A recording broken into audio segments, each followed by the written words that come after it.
අසපුවේ වැඩ සිටින ගරුතර මහා සංඝරත්නයන් අවසරයි ශ්‍රද්ධාවන්ත පින්නතුනි.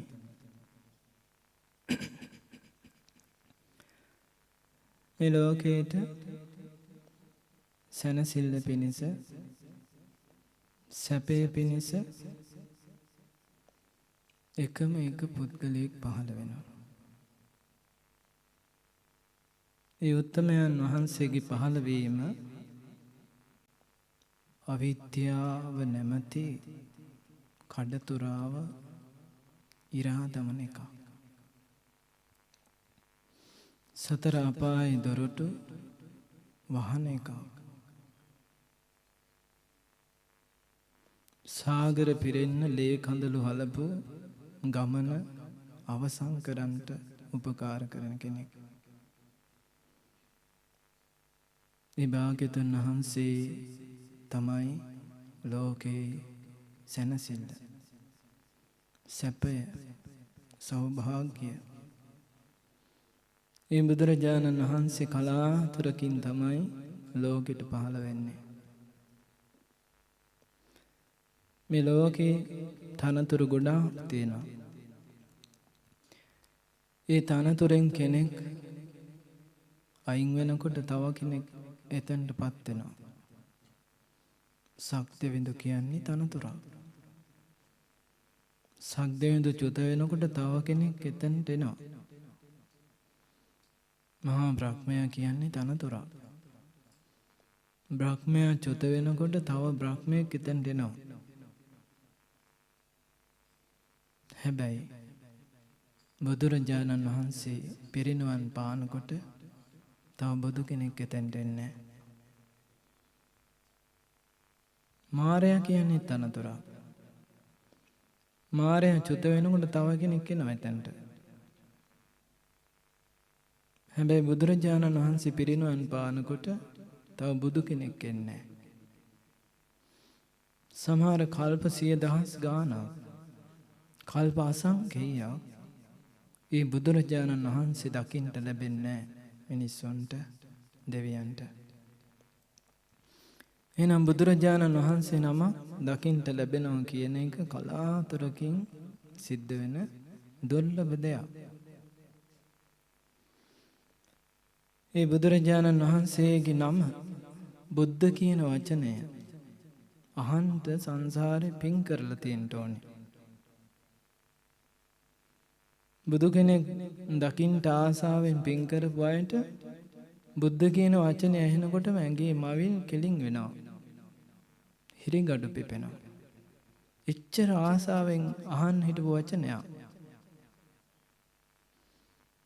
බුදුරජාණන් වහන්සේ නමක් දකින්නට ආසාවෙන් පින් කරපු අයට ඒ බුදුරජාණන් වහන්සේ දකිද්දී ඇති වෙන සතුට වෙන කිසිම දෙයකින් ලැබෙන්නේ නැහැ. බුදුරජාණන් වහන්සේ කියන්නේ කොච්චර දැක්කත් ඇති වෙන්නේ නැති අසහාය රූපකායක් තියෙන කෙනෙක්. බුදුරජාණන් වහන්සේ කියලා කියන්නේ මේ ධර්ම ධාතුවම අවබෝධ කරගත්තෝ, ධර්මයෙන් හැදිච්ච, ධර්මයේ ස්වාමි වෙච්ච අසහාය ධර්මකායක් දරපු කෙනෙක්. ඒ බුදුරජාණන් වහන්සේ තමයි මගේ පිහිට. ඒ බුදුරජාණන් වහන්සේ තමයි මගේ රැකවරණය. ඒ බුදුරජාණන් වහන්සේ තමයි මගේ පිළිසරණ. ඒ බුදුරජාණන් වහන්සේ තමයි මගේ සැනසෙල්ල කියලා. ඒ භාග්‍යවතුන් වහන්සේව අවබෝධයෙන්ම සරණ යන්න ලැබෙනවා කියන්නේ පුදුමාකාර ලාභයක්, වාසනාවක්, පිනක් අපේ ජීවිතයට. මේ ලෝකේ දෙවියන්ට, මිනිසුන්ට, බ්‍රහ්මයන්ට එකම විදිහට ප්‍රියමනාප වෙච්ච අනුත්තරීය කෙනෙක් හිටියනම් ඒ තමයි බුදුරජාණන් වහන්සේ.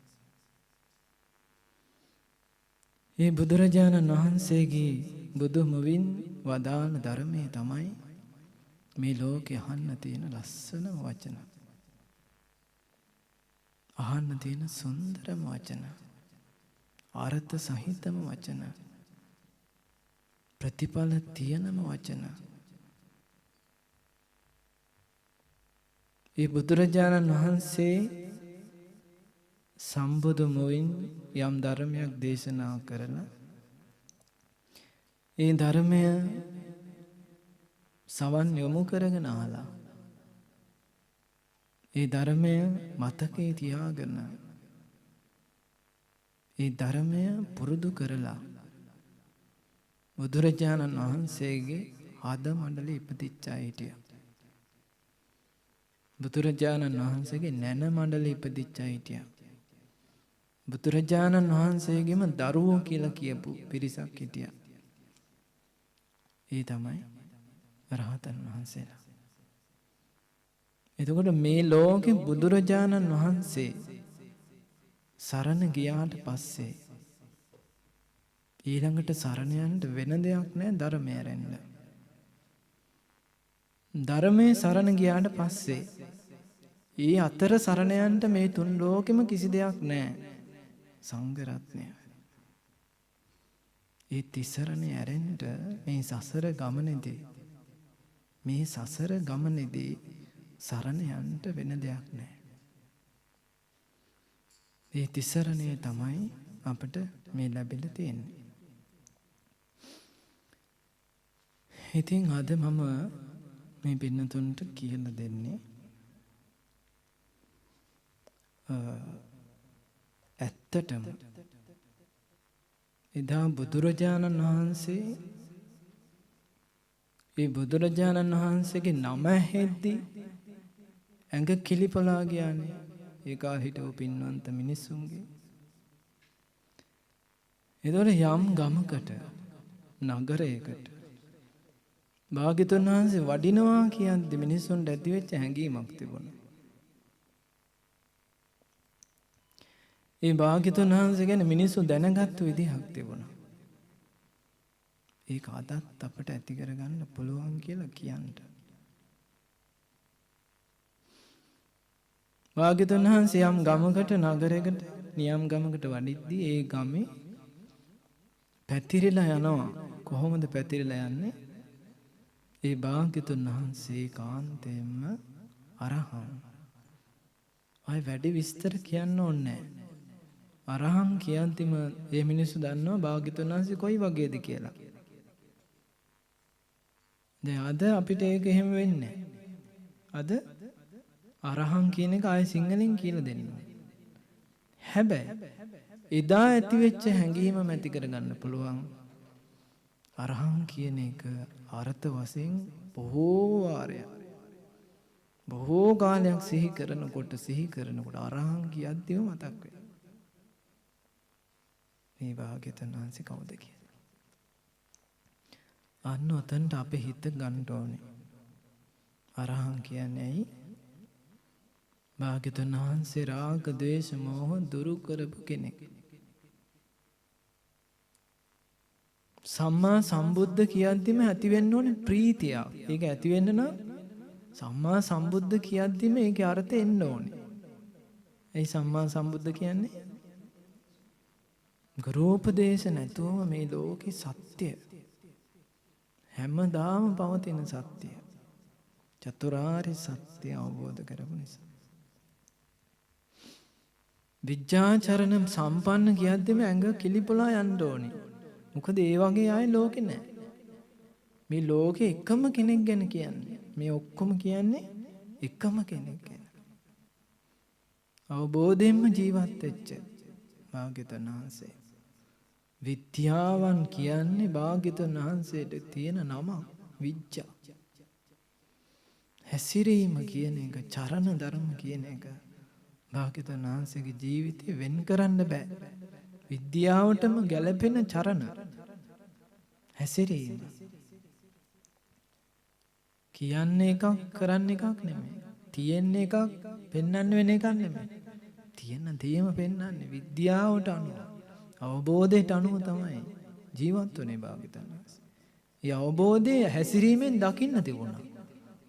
භාග්‍යතුන් වහන්සේගේ බණවත් අහලා නැති, භාග්‍යතුන් වහන්සේ කවුද කියලාවත් දන්නේවත් නැති භාග්‍යතුන් වහන්සේ වඩිනවා දැකලා හිතාගත්ත මෙයා නම් එසේ මෙසේ කෙනෙක් නෙමෙයි. මෙයා නම් පුදුමාකාර අවබෝධයක් තියෙන කෙනෙක්. අර මාගන්දියාගේ තාත්තා දැකලා භාග්‍යතුන් වහන්සේගේ සිරිපාසට ආන මෙයා කාමයන් විදින කෙනෙක් නෙමෙයි. ඒ විදිහට භාග්‍යතුන් වහන්සේ දැකලා තියෙන මිනිස්සු. මේ ලෝකේ සුන්දරම දේ හොයාගත්තේ බුදුරජාණන් වහන්සේ. සුගත කියනකොට මතක් වෙන්න ඕනේ. ආර්ය අෂ්ටාංගික මාර්ගය හොයාගත්තේ ලෝකෙ වෙන කිසි කෙනෙක් පහළ වෙන්නේ නැහැ. ඕක වෙනස් කරන්න පුළුවන් විද්‍යාඥයෙක් කවදාවත් ලෝකෙට පහළ වෙන්නේ නැහැ. ඕකේ කෑලි අඩු කරලා වැඩි කරන්න කෑලි දාන්න කෙනෙක් පහළ වෙන්නේ නැහැ. අනිත් හැම දෙයකටම පහළ වෙනවා කට්ටිය. මේ ලෝකේ අවබෝධ කරා කියන්නේ පුදුම අවබෝධයක්. ලෝකේ ගැන තිබුණේ භාග්‍යතුන් වහන්සේට. හැම ලෝකෙකම බුදුරජාණන් වහන්සේ දැක්කේ දුක. අපි ලංකාවේ ඉන්නකොට ඕස්ට්‍රේලියාවේ දැක්කේ මොකද්ද? සැප. මේ එකම පොළොවේ. භාග්‍යතුන් වහන්සේ මේ ලෝක ධාතුවේ කොහෙවත් දැක්කේ නැහැ සැප. ඒ තරමේ ආද්දී අපිට බැවුණු ඕස්ට්‍රේලියාවේ සැප තියෙනවා කියලා. භාග්‍යතුන් වහන්සේට පෙවුනේ හැම තැනම දුක. හැම ලෝකෙකින්ම නිදහස් වුණා. ලෝක විදූ කියනකොට මතක් වෙන්න ඕනේ.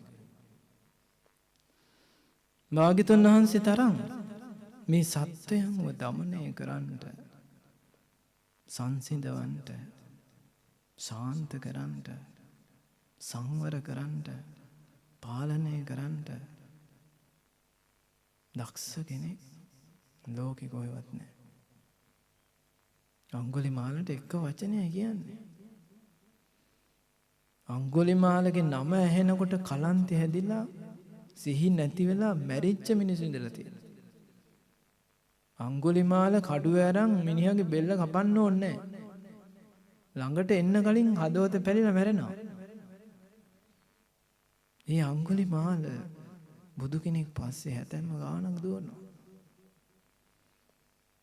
මම නැවතිලා ඔබ නවතින්න කියද්දී නවතිනවා. කඩුව වීසි කරනවා. ඇඟිලි මාල වීසි කරනවා. බුදු සිරිපා අල්ලගෙන කියනවා මාව පැවිදි කරන්න කියලා. කොහොමද ඒ দমনය කියන්නේ? භාග්‍යවතුන් වහන්සේ ඒ වගේ කෙනෙක්. දෙවියන්ට මිනිසුන්ට එකම සාස්ෘණ වහන්සේ නම. එකම ගුරුවරයෙක් වෙන කොහෙවත් නැහැ. දෙවියන්ට මිනිසුන්ට එකම ගුරුවරයෙක් කොහෙවත් නැහැ. ඒ බුදුරජාණන් වහන්සේ. අවබෝධ කරපු දේ ලස්සනට කියලා දෙන්න පුළුවන් කෙනෙක් ආයෙ පහළ වෙන්නේ කවද්ද? තව බුදු කෙනෙක් වෙන්න ඕනේ. බුදුරජාණන් වහන්සේ තරම් වාසනාවන්ත කෙනෙක්, භාග්‍යවන්ත කෙනෙක්. රූප කායෙන් භාග්‍යවන්තයි, ධර්ම කායෙන් භාග්‍යවන්තයි. හැම දෙයකින්ම බුදුරජාණන් වහන්සේ භාග්‍යවන්තයි. අන්නේ ගුණ සිහි වෙන්න ඕනේ අපිට. අද විශේෂයෙන් සිහි වෙන්න ඕනේ. එදා මිනිස්සුන්ට භාග්‍යතුන් වහන්සේ අපේ ගමට වඩිනවා, අපේ නගරෙට වඩිනවා කියද්දි දවස පුරාම සිහි වෙලා තියෙන බුදු ගුණ. මිනිස්සු කතා වෙලා තියෙන බුදු ගුණ. එහෙනම් අද මේ මෙල්බන් නුවර, අද මේ අසපුවේ හැමෝම අද කතා වෙන්න ඕනේ මොකද්ද? බුදු ගුණ. ඇයි මේ කතා වෙන්න කියන්නේ? අද මේ තථාගත අරහත් සම්මා සම්බුදුරජාණන් වහන්සේ මේ පුණ්‍ය භූමියට වඩිනවා. ඒ භාග්‍යතුන් වහන්සේ අද මේ අසපුවට වඩිනවා. එතකොට අද මේ අසපුවේ බුදු ගුණ ඇහෙන්න ඕනේ. බුදු ගුණ හිතන්න ඕනේ. බුදු ගුණ කියන්න ඕනේ. සමසිත උපදව ගන්න ඕනේ. අද භාග්‍යතුන් වහන්සේ හවස් කාලේ අපේ අසපුවට වඩිනවා කියලා. අරහං කිය සිහි කරනවා. කතා කරද්දී අද විවේක වෙලාවේ මොනවද කතා කරන්න ඕනේ? අද රාග දේශ මොහ දරු කරපු භාග්‍යතුන් වහන්සේ මේ පින්බිමට වඩිනවා කියලා. ඒක පුදුමයටපත් වෙන්න ඕනේ.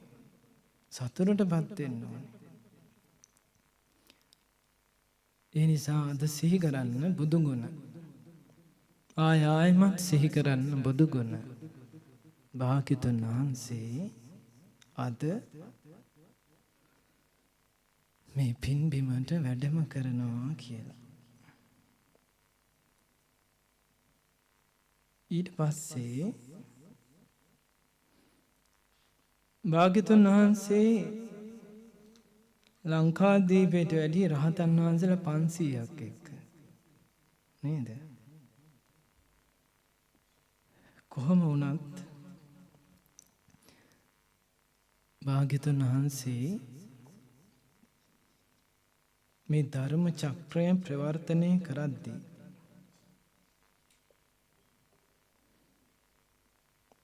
ඒ දහම්සක කරකවද්දී ඒ ධර්මය අවබෝධ කරන්නට ඉස්සෙල්ලම වාසනාව ලැබුණේ පින්වන්ත කෙනෙකුට. මොකක්ද මේ සංසාරේ කරලා තිබ පින? මුලින් දන් දීලා. කොහොමද දන් දීලා තියෙන්නේ? මුලින් දන් දීලා. ඒ කියන්නේ අපි හිතමු කුඹුරක් කරනවා කියලා. කුඹුර කරද්දී ගොයන් ඒ කියන්නේ වී ඉහින කොටක් දාන දීලා. ඊට පස්සේ තව මොනවද ගොයම කරන්නේ? පෝරු ගන්නනේ. ඊට කලින් පෝරු ගන්න. පෝරු ගන්න කොටක් දන් දීලා. ඊට පස්සේ තව පොහොර දාද්දි එක එක කටෙත් තියෙනවනේ. ඒ කටේ තුලදී ඔක්කොගෙම දන් දීලා, ගොයන් කපන කොටත් දන් දීලා, ගොයම අකුලන කොටත් දන් දීලා. දන් දීලා තමයි ඒක කරලා තියෙන්නේ. දැන් සාමාන්‍යයෙන් දන් දෙන්නේ එහෙම නෙමෙයිනේ. ඔක්කොම කරලා අස්වැන්න අරගෙන. මේ පින්වන්ත කෙනා දන් දීලා තියෙනවා ගොයම් මිටි බඳිනකොට. ගොයම් පාගනකොටත් මේ වී පාගනකොටත් දන් දීලා. වී ටික එකතු කරන්න කලිනුත් දානයක් දීලා. වී මහින්න කියලා ලෑස්තිනකොට ඉන්න පොඩ්ඩක් මේ දානේ ටිකක් දීලා පටන් ගන්න ඕනේ කියලා වී මැනලා තියෙන්නේ දානයක් දීලා. ඊට පස්සේ වී ටික ගබඩා කරන්න කලිනුත් දානයක් දීලා. ඊට පස්සේ ඔය පින් වලට මුලින් දීපු නිසා දානෙට මුලින් දන් දීලා පින් පුරවලා තියෙනවා බුදු කෙනෙක් ළඟ මුලින්ම ධර්මය අවබෝධ කරගන්න. එතකොට බෝසතාණන් වහන්සේ මෝකසින් බිහි වෙලා නම් තබන්න කියලා ලෑස්ති වෙනකොට බ්‍රාහ්මණයෝ කියන්නේ ඒ රටේ හිටපු ආයිතින් කියන්නේ අපි සුපිරි කියලා ඒ හොඳම බ්‍රාහ්මණයෝ 108ක් ඉඳලා තියෙනවා. ඔය 108 8 දෙනෙක් ඉඳලා තියෙනවා සුපර් නේද? හොඳම. එතකොට බෝසතාණන් වහන්සේට නම් තියන්න විස්තර බලනකොට මහා පුරුෂ ලක්ෂණ බලන අර 8 දෙනාගෙන් 7 දෙනෙක්ම කිව්වා ඇඟිලි දෙකක් උස්සලා මේ කුමාරයා ජීවිතේ හිටියොත් සක්විති රජ වෙනවා, පැවිදි වුණොත් බුදු වෙනවා කියලා. එතන එක්කෙනෙක් හිටියා. ඒ තමයි කොණ්ඩඤ්ඤ. ඒක ඇඟිල්ලක් උස්සලා කියනවා ඒකාන්තයෙන්ම සම්පත වෙනවා. ඒ කියන්නේ ඒ සම්බන්ධ දැනුම පරතරට ගිහිල්ලා. භාග්‍යවතුන් වහන්සේ මේ බෝසතාණන් වහන්සේගේ ඌර්ණ රෝම ධාතුව සුදු පාටට දැකලා තියෙනවා. ඒක දක්ෂිනාවර්තව කැරකිනවා දැකලා තියෙනවා. ඒක වෙන්නේ බුදු වෙන්න ඉන්න කෙනෙක් විතරයි. ඊට පස්සේ බෝසතාණන් වහන්සේ බුදු වෙන්න කලින්ම කොණ්ඩඤ්ඤ බ්‍රාහ්මණ ගිහි ජීවිතය අතහරිනවා බුදු කෙනෙක් වෙනුවෙන්. ඉතින් පස්සේ කාලෙක ඉසිපතනාරාමෙ මුණ ගැහිලා භාග්‍යවතුන් වහන්සේගේ බණ ධම්සක් පැවතුම් සූත්‍රයේදී භාග්‍යවතුන් වහන්සේට ඒ කියන්නේ නිරාමිස ප්‍රීතියක් හටගත්තා නම් බණ කියලා පළවෙනි වතාවට ඒක හටගත්තේ මොකක් නිසාද? කොණ්ඩඤ්ඤ බ්‍රාහ්මණ ධර්මය අවබෝධ කරගන්න නිසා. පළවෙනි උදානේ පහළ වෙන්නේ එතකොට. බවත් කොණ්ඩඤ්ඤතේ මේ කාන්තේම අවබෝධ කළා කියලා දෙපාරක් තුන් පාරක් කියනවා භාග්‍යවතුන් වහන්සේ. බවත් කොණ්ඩඤ්ඤතේ මේ කාන්තේම අවබෝධ. ඒ කොණ්ඩඤ්ඤ ස්වාමීන් වහන්සේ බුදු කෙනෙක්ගේ කසාවත ඉස්සල්ලාම දැරුවා. ඒ කොණ්ඩඤ්ඤ ස්වාමීන් වහන්සේ තරම් බුද්ධ ශාසනය ගැන දන්න කෙනෙක් නැහැ. ඒ කොණ්ඩඤ්ඤ මහරහතන් වහන්සේ බොහෝ කාලයක් වැඩ හිටියා. ඒ කොණ්ඩඤ්ඤ මහරහතන් වහන්සේ දෙවිවරු ගැන කියනවා දෙවිවරු භාග්‍යවතුන් වහන්සේ වන්දනා කරාට පස්සේ ඊළඟට මාව හොයාගෙන එනවා කියලා. ඒ කියන්නේ දෙවිවරු ඊළඟට හොයන්නේ කවුද? කොණ්ඩඤ්ඤ මහරහතන් වහන්සේ. ඊට පස්සේ සාරිපුත්ත මොගලන් රහතන් වහන්සේලාට බුද්ධ ශාසනයේ තැනක් දෙන්න ඕනි කියලා. මේ ධර්මයේ මේ බුද්ධ ශාසනයේ දරණ අය හින්දා මම නිසා අපහසුයක් වෙන්න එපා කියලා කැලෑවකට වැඩියා කියනවා. ඔන්න සුදුසාට සුදුසු දැන දීලා වයින් වෙන හැටිනේ බුද්ධ ශාසනය කියන්නේ එහෙම එකක්. ඊට පස්සේ ඒ වනගත වෙන්න කලින් තමන්ගේ නංගිගේ පුතාව පැවිදි කරන්න යවන්නේ. ධර්ම කතික භික්ෂූන් අතරින් අගතනතුරු වෙනවා. ඒ රහතන් වහන්සේ. ඊට පස්සේ චද්දන්ත වනයේ මන්දාකිනි පොකුණ ළඟට වැඩම කරලා කොණ්ඩඤ්ඤ ස්වාමීන් වහන්සේ වැඩ ඉන්නකොට ඉස්සර ඉඳලා පසේ බුදුවරුන්ට උපස්ථාන කරපු ඇත්රංචුවක් හිටියා. ඇත්තු 8000 එතන ඉඳලා තියෙනවා. මේ ඇත්තු 8000ම සතුටටපත් වුණා කියන අපට පින්කෙතක් පහළ වුණා. සාමාන්‍ය මිනිස්සුත් හිතන්නේ නැහැ නේ. ඇත්තු හිතලා තියෙන 8000ම අපිට පින්කෙතක් පහළ වුණා කියලා. ඇත්තු තමයි උපස්ථාන කරන්නේ. පිරිනිවන් පාන්නට අවසර ගන්න කියලා කොණ්ඩඤ්ඤ මහරහතන් වහන්සේ වඩිනකොට ඉන්න අලුත් ස්වාමීන් වහන්සේලා කවුරුත් දන්නේ නැහැ.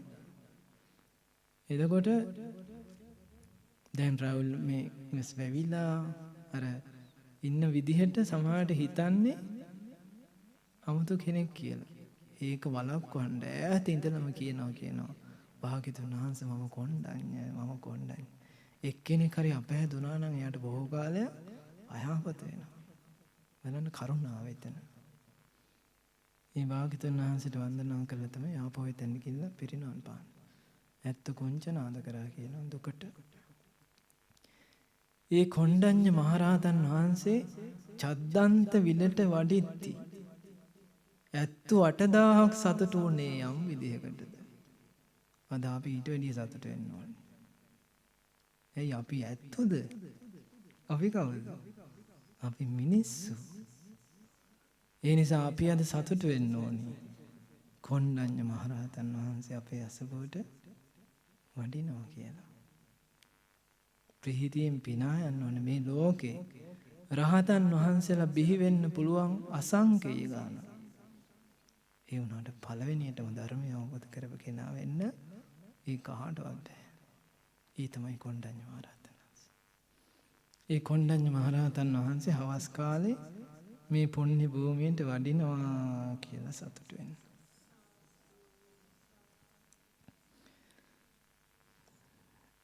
ඊට පස්සේ ඔයගොල්ලෝ අහලා තියෙනවද මීට කල්ප ලක්ෂයකට කලින් පදුමුත්තර බුදුරජාණන් වහන්සේ වැඩ හිටපු කාලයක් තිබිලා තියෙනවා. ඒ කාලේ එක භික්ෂුවකට අගතනතුරක් දීලා තියෙනවා. දිවස්ලාභීන් අතර අග්‍රයි කියලා. එතකොට එතන හිටිය පින්වන්තයෙක් එයාට හිතුණා මටත් ඒ වගේ වෙන්න ඕන කියලා. ඊට පස්සේ කාලේ සුමන කියලා සිටුවරයෙක් ළඟ 16ක් වෙලා ඉඳලා තියෙනවා. ඒ කෙනා 16ක් වෙලා වැඩ කරාට පස්සේ හම්බෙන්නේ බත් මුලා. ওই බත් මුල දෙන්නම දෙකට බෙදාන කන්නේ නෝනේ මහත්තයා. එතකොට මේ ඕක කන්න කියලා ලෑස්ති වෙනකොට අරිට්ට කියලා පසේ බුදු කෙනෙක් ඉඳලා තියෙන ඒ කාලේ. ඒ පසේ බුදුරජාණන් වහන්සේ ওই ගෙදරට වැඩලා පින්නපාතේ. ඉතින් ගොඩාක් වැඩ කළා හම්බ කරපු දෙයින් හම්බෙච්ච කෑම එක දැන් කන්න ලෑස්ති. කන්න ලෑස්ති වෙනකොට අර ස්වාමීන් වහන්සේ දැක්කට පස්සේ මේ දුගී මිනිස්සයාට මොනවා නැති වුණත් තිබුණ හිතේ ශ්‍රද්ධාව. ඒ දානි කොටස පූජා කරා කියනවා. නෝනත් එයයි කොටස පූජා කරනවා. ඊට පස්සේ බුදුරජාණන් වහන්සේ සිත පතනවා ඉච්ඡිතං පච්චිතං තුයං කිප්පමේව සමිච්ඡතු. මොකක්ද ඊතර කියන්නේ? සබ්බේ පූරෙන්තු චිත්ත සංකප්පා ඡන්தோ පන්න රසෝ යත. ඒ කියන්නේ පුන් සඳක් වගේ හිතන පතන දේවල් ඉෂ්ට වෙන්න කියනවා. මනි ජෝති රසෝ යත. මණිකක් වගේ හිතන පතන දේවල් ලැබෙන්න කියලා. ඉතින් ඊට පස්සේ ඒක පූජා කරනකොට රජතුමාගේ සේසතේ හිටපු දෙවියෝ සාදුකාර දීලා තියෙනවා. කවදාවත් රජුරෝ වෙනුවෙන් සාදුකාරයක්වත් දීලා නැහැ දෙවියෝ. රජතුමා බැලුවා මොකද අද සාදුකාර දුන්නේ කියලා. මට මොනවද ලැබෙන්නවත් තියනවද කියලා. බලවම් සාදුකාර දීලා තින්නේ අර අන්න බාර කියන දොගියා දීපු දානෙට. ඊට පස්සේ රජුරෝ එයාට එන්නේ කියනවා මට ඔය පින ඕනි කියලා. කාවුණු 10ක් දෙන්නම් 20ක් දෙන්නම් 100ක් දෙන්නම් කියන 1000ක් දෙන්නම් කියන. දෙන්නේ නැහැ කියන. ඊට පස්සේ මම මේක මගේ ආචාර්යන් වහන්සේගෙන් අහලා තමයි දෙන්නේ කියලා. කවුද ආචාර්යන් වහන්සේ? අසේ උතුරචන් වහන්සේගෙන් අහනවා ගිහිල්ලා. දැන් සමහර අය පින් කරලා අනුමෝදන් කරන්න කැමති නෑනේ අඩුවේ කියලා. නේද? පින දෙන්න කැමතිත් නැහැ. තනියම කරන්න හදන්නේ. මේ ලෝකේ දිනන්නෙම දීලා කාපු අය. පිනත් එහෙම තමයි. දීලා කෑවොත් තමයි දිනන්නේ. බදාගෙන කන එක නෙමෙයි. ඊට පස්සේ බුදුරජාණන් වහන්සේ කියනවා පහනක් දැල්වලා ඒ පහනින් තව පහන් 1000ක් දැල්ලුවොත් අර පහන එළිය අඩු වෙනවද කියලා. ඒකේ වෙනසක් වෙන්නේ නැහැ. අන්න ඒ වගේ තමයි පින තමන් කාට දුන්නට තමන්ගේ පින අඩු වෙන්නේ නැහැ කියන්නේ. ඊට පස්සේ මෙයාට සතුටුයි කියනවා නේද මගේ පින් ටික ඔක්කොම දෙනවා කියලා. ගිහිල්ලා අරයට පින් ටික දෙනවා රජතුමාට. ඊට පස්සේ ගෙදර ඇවිල්ලා බලනකොට තමන්ගේ ඉඩමේ කුඹුරේ ඔක්කොම රත්තරන් අත් වෙනවා. ඊට පස්සේ එදාම සිටුව තනතුරක් හම්බ වෙනවා. 100 වතාවක් සක්‍ර දේවේන්ද්‍රයා බවට පත් වෙනවා. ඊට පස්සේ නෑ කියන වචනේ ඇහිච්ච නැති කෙනෙක් හිටියනම් ඒ තමයි අනුරුද්ධ මහ රහතන් වහන්සේ. මනස ලෝකයට ආවට පස්සේ සමහර අය තියෙද්දි නෑ කියනෝනේ. තියෙද්දි නෑ කියන අයට වෙන්නේ මොකද්ද? නැත්තටම නැති වෙනවා ඒවා. ඊට පස්සේ ඇත්තටම නෑ කියනවා. දැන් මෙහෙ ඇවිල්ලා නෑ කියන අය ඉන්නව නේද? මේ රස්සාව නෑ. තාම ගෙයක් නෑ. නේ අය කේකව නෑ කියනව නේද? ඔය මොකද වෙලා තියෙන්නේ? තියෙද්දි නෑ කියලා. නෑ කියන වචනේ ඇහිලා නෑ. එක දවසක් සෙල්ලම් කරද්දී කැවුම් තරඟයට තියෙන කැවුම් එවන්න කියනවා. ඊට පස්සේ කැවුම් නෑ කියලා එවනවා. නැති කැවුම් එවන්න කියනවා. එයා නෑ කියන වචන අහලා නෑ කියන්නේ වෙනම කැවුම් జాතියක් කියලා හිතලා තියෙනවා. ඊට පස්සේ මේ පෙට්ටියක් නිකන් හිස් පෙට්ටියක් වහලා යවනකොට දෙවිවරු බලනවා නෑ ඒක වෙන්න දෙන්න බෑ. නෑ කියන දේ පෙන්වන්න බෑ මෙයාට කියලා කැවුම් පුරවනවා. ඊට පස්සේ ඒ කැවුම් කාලා කුමාරයා කියනවා මට අයියෝ කවදාවත් මේ කැවුම් දුන්නේ නෑනේ. මට ආයේ හැමදාම නෑ කැවුම් ඕනේ කියලා. එච්චරටම නෑ කියන වචනේ අහලා නෑ. පහන් පූජා කරලා තියෙනවා පුදුම විදිහට. ඒක උපකාර වුණා කියනවා දිවැස් ලබන්න. මොන ආලෝක පූජාව. අපිට සමහරට පොල් තෙල් ටිකක් නැහැ පහන් පූජා කරන්න. මේ ආලෝක පූජාවට තියෙන අනුග්‍රහය. එතකොට මේ ආලෝක පූජාව උපකාර වුණා කියනවා දිවැස් ලබන්න. ඊට පස්සේ පැවිදි වෙලා භාවනා කර කර ඉන්නකොට මතක් වෙනවා මහා පුරුෂ විතරක. මේ ධර්මයේ තියෙන ප්‍රඥාවන්ත කෙනාටයි. දුෂ්ප්‍රඥ කෙනාට නෙමෙයි. මේ ධර්මයේ තියෙන ලද දෙයින් සතුට වෙන කෙනාට. ආසාවන් පස්සේ මේක ගන්න අරක ගන්න අලුත් එක ගන්න එහෙම යන කෙනාට නෙමෙයි. මේ ධර්මයේ තියෙන අල්පේච්ඡ කෙනාට. සරල විදිහට ජීවත් වෙන කෙනාට. මේ ධර්මයේ තියෙන්නේ සිහියෙන් ඉන්න කෙනාට. සිහිය නැති අයට නෙමෙයි. මේ ධර්මයේ තියෙන්නේ හොදකලා විවේකයෙන් සතුට වෙන. ඊයේ ළමෙක් ආවා. එයාට තියෙන ස්ට්‍රෙස් එක මොකද්ද? තනියම ඉන්නේ. කියනවා එයාට වෙන්නේ කාමරේ ඇඳයි මේ මේසේ විතරයි කියලා. කියන්නේ එයාත් එක්ක කවුරුත් ගෙදර අයවත් කතා කරන්නේ නැහැ. ඉතින් එයාට ස්ට්‍රෙස් කිව්වා. අපිට ඒක නැතුව ස්ට්‍රෙස් වෙනවා. අපි බලන්නේ කුටියට යන්නේ කොවිලද කියලා. ඒකට යන්න නැතුව අපිට ස්ට්‍රෙස්. මම කිව්වා එයාට ඒක. ඔයා හොඳට ධර්මයේ ඉගෙන ගන්නකෝ. ඔයාට ඕක තමයි ඊට පස්සේ තියෙන වටිනාම සම්පත කියලා. ඒක කියලා දුන්නා ස්ට්‍රෙස් නැතුව නැත්තට යා. ඔව්. එහෙනම් මේ ධර්මයේ තියෙන කාටද? හුදකලා විවේකයෙන් සතුට වෙන කෙනාට. මේ ධර්මයේ තියෙන පිරිස සමග නොයැලෙච්ච කෙනාට. තනියම ඉන්න ඕනේ. තරහ වෙලා නෙමෙයි ඔරෝගෙන නෙමෙයි. මිනිස්සෙක් දැක්කම hina වෙන්න ඕනේ. කොහොමද කියලා අහුවට කමන්නේ. වැඩි විස්තර අහන්න එපා. නානතොටේ කතා ඒව අහන්න යන්න එපා. කොහොමද කියලා සතුරු සාමිච්ච කතාව කරාට කවන්න ඊට පස්සේ පාඩුවේ ඉන්න ඕනේ. එතකොට ගොඩාක් කල් මේ සතුටින් ඉන්න පුළුවන් මෙහි. පිරිසක් එක්ක ඉද්දි හරි පහසුයි.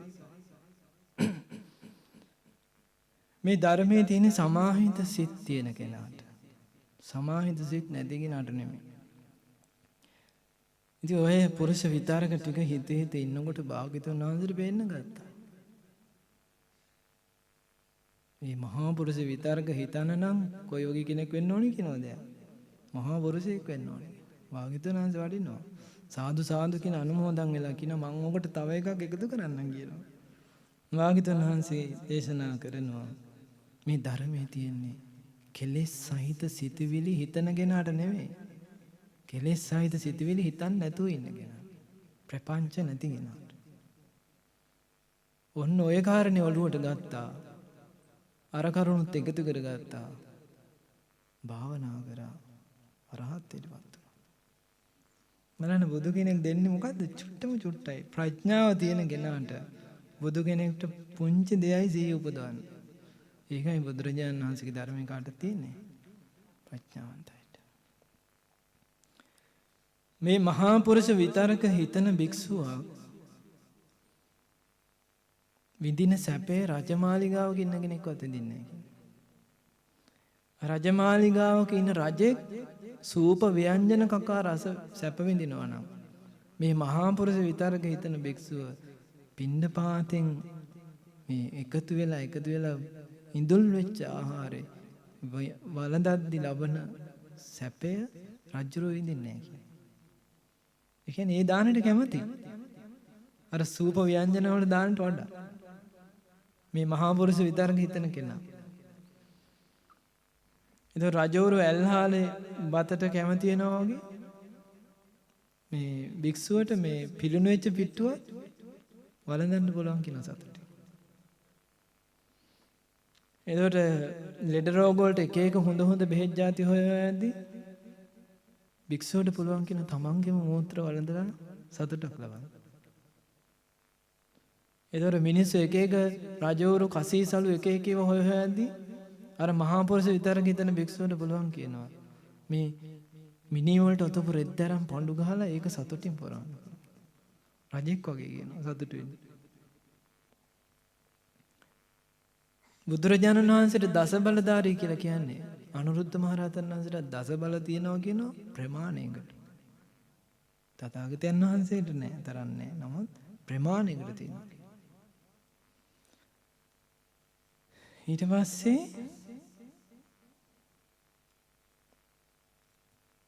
දීඝ පච්චුන්න කියන දෙවියෝ භාග්‍යතුන් වහන්සේ ළඟට ඇවිල්ලා කියනවලු මේ වජ්ජීන්ට පුදුම ලාභයක් කියලා. ඒ කියන්නේ වජ්ජි දේශේ අනුරුද්ධ මහරහතන් වහන්සේ වැඩ ඉඳලා. වජ්ජීන්ට පුදුම යහපතක් අනුරුද්ධයන් වහන්සේ වැඩ ඉන්නවා කියද්දී බ්‍රහ්ම ලෝකේ දක්වාම ඊ ගෝසාව පැතිරලා ගියා කියනවා. වජ්ජීන්ට පුදුම ලාභයක් අනුරුද්ධ මහරහතන් වහන්සේ නිසා කියලා. ඊට පස්සේ බුදුරජාණන් වහන්සේ දේශනා කරනවා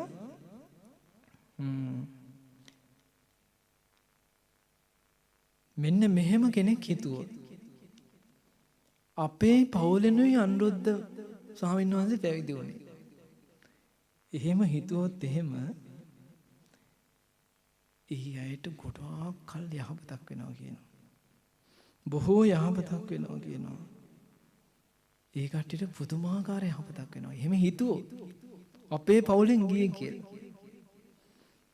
යම් කෙනෙක් හිතුවොත් අනුරුද්ධ මහරහතන් වහන්සේ අපේ ගමේ කෙනෙක් කියලා. ඒ ගමේ අයට පුදුම යහපතක් වෙනවා කියලා. ඊට පස්සේ හිතුවොත් එහෙම අනුරුද්ධ මහරහතන් වහන්සේ වැඩ ඉන්නේ අපේ නගරේ කියලා. ඒ අයට පුදුම යහපතක් වෙනවා. ඒ හිතවිලි මාත්‍රයට. ඒ කියන්නේ අපිත් එක්ක ඉන්නවා වගේ. එහෙම හිතන එකට. ඊට පස්සේ හිතුවොත් එහෙම අනුරුද්ධ මහරහතන් වහන්සේ ඉන්නේ අපේ පළාතේ කියලා. ඒ අයට පුදුම යහපතක් කියනවා. හිතුවොත් හිතන්න ඕනේ හැබැයි. අනුරුද්ධ මහරහතන් වහන්සේ ඉන්නේ මේ අපේ රටේ කියලා හිතුවොත් ඒ අයට පුදුම යහපතක් වෙනවා කියනවා. අටුම තරමේ එච්චර ඕනේ නැහැ කියනවා මාරයා. මාරයා හිතුවොත් එහෙම අනුරුද්ධ මහරහතන් වහන්සේ ඉන්නේ මේ පැත්තේ කියලා. මාරයාටත් යහපතක් වෙනවා. මාරයට යහපතක් වෙනවා කියලා අහලා තියෙනවද ඔයගොල්ලෝ? ඈ මාරයා කරන්නේ මාර වැඩනේ. නේ? මාරයටත් යහපතක් වෙනවා කියනවා. අනුරුද්ධ මහරහතන් වහන්සේ සීකර. මේ අපේ පැත්තේ ඉන්නේ මේ පැත්තේ ඉන්නේ කියලා. ඒකට ඕගොල්ලෝ හිතන්න එකක් තියෙනවා දැන්. අනුරුද්ධ මහරහතන් වහන්සේ අපේ පින් බිමට වඩිනවා කියලා හිතුවා. දැන් ඉඳන් හිතන්න ඕනේ. හිතුවොත් එහෙම ඒක ඒ අයට බොහෝ කාලයක් යහපත මිනිස්සු වදිනවා. අනුරුද්ධ මහරහතන් වහන්සේ වැඩ ඉන්නවා. ඊට පස්සේ මේ සෑයෙන් ගර්භේ. එතකොට ওই වඩින ඔක්කොම බුදුරජාණන් වහන්සේ රහතන් වහන්සේලා කොහෙටද වඩින්නේ? ඕගොල්ලෝ ආදරෙන් ගෞරවයෙන් හදපු කුටියට. සුදු සුදු පාටින් බබලන කුටියට වඩින්නේ. ඒ රහතන් වහන්සේලා වෙනුවෙන් ඔය ඔක්කොම දැන් මේ සකසන්නේ. අනේ අපි හදන සෑයට ඒ අනුරුද්ධ මහරහතන් වහන්සේ වඩිනවා කියලා හිතුවොත් ඒ ඇයට බොහෝ කාලයක් යහපත වෙනස පවතිනවා. පිරිනුවන් මංචකේ බුදුරජාණන් වහන්සේ සමාපත්තිය වලට සමවදින එක මේ විදිහටම බලාගෙන හිටිය අනුරුද්ධ මහරහතන්. ඒක මොහොතකදී නිරෝධයට සමවදිනකොට බුදුරජාණන් වහන්සේගේ ශරීරය නතර වෙනවා. මේ චලන නතර වෙනවා. හුස්මත් නතර වෙනවනේ. ඒතර ආනන්ද සාංශි ගෑ ගහනවා. ඒ හිතන්නකෝ මේ මොහොත ආනන්ද සාංශි කොයි වගේ කෙනෙක්ද කියලා නේ. එතකොට අනුරුද්ධ මහරහතන් සහෝදරයන් ඉතින් ගිහි කාලේ කියන ආනන්ද දුක් නඩන්න එපා. භාග්‍යවතුන් වහන්සේ තාම පිරිනම් පෑවේ නැහැ කියලා. ඒ කියන්නේ නිරෝධයට සමවැදිලා ආපහු භාග්‍යවතුන් වහන්සේගෙන් නැගිටිනවා. ආපහු ධානය වල සමවැදිලා හතරවෙනි ධානයෙන් තමයි ආයේ පිරිනම් පාන්නේ. ඒක බලාගෙන හිටපු කෙනෙක් හිටියනම් ඒ අනුරුද්ධ මහරහතන් වහන්සේ. භාග්‍යවතුන් වහන්සේගේ අවසන් හුස්ම පොද වාතලයට මුසු වෙනවා දැක්කේ අනුරුද්ධ මහරහතන් වහන්සේ.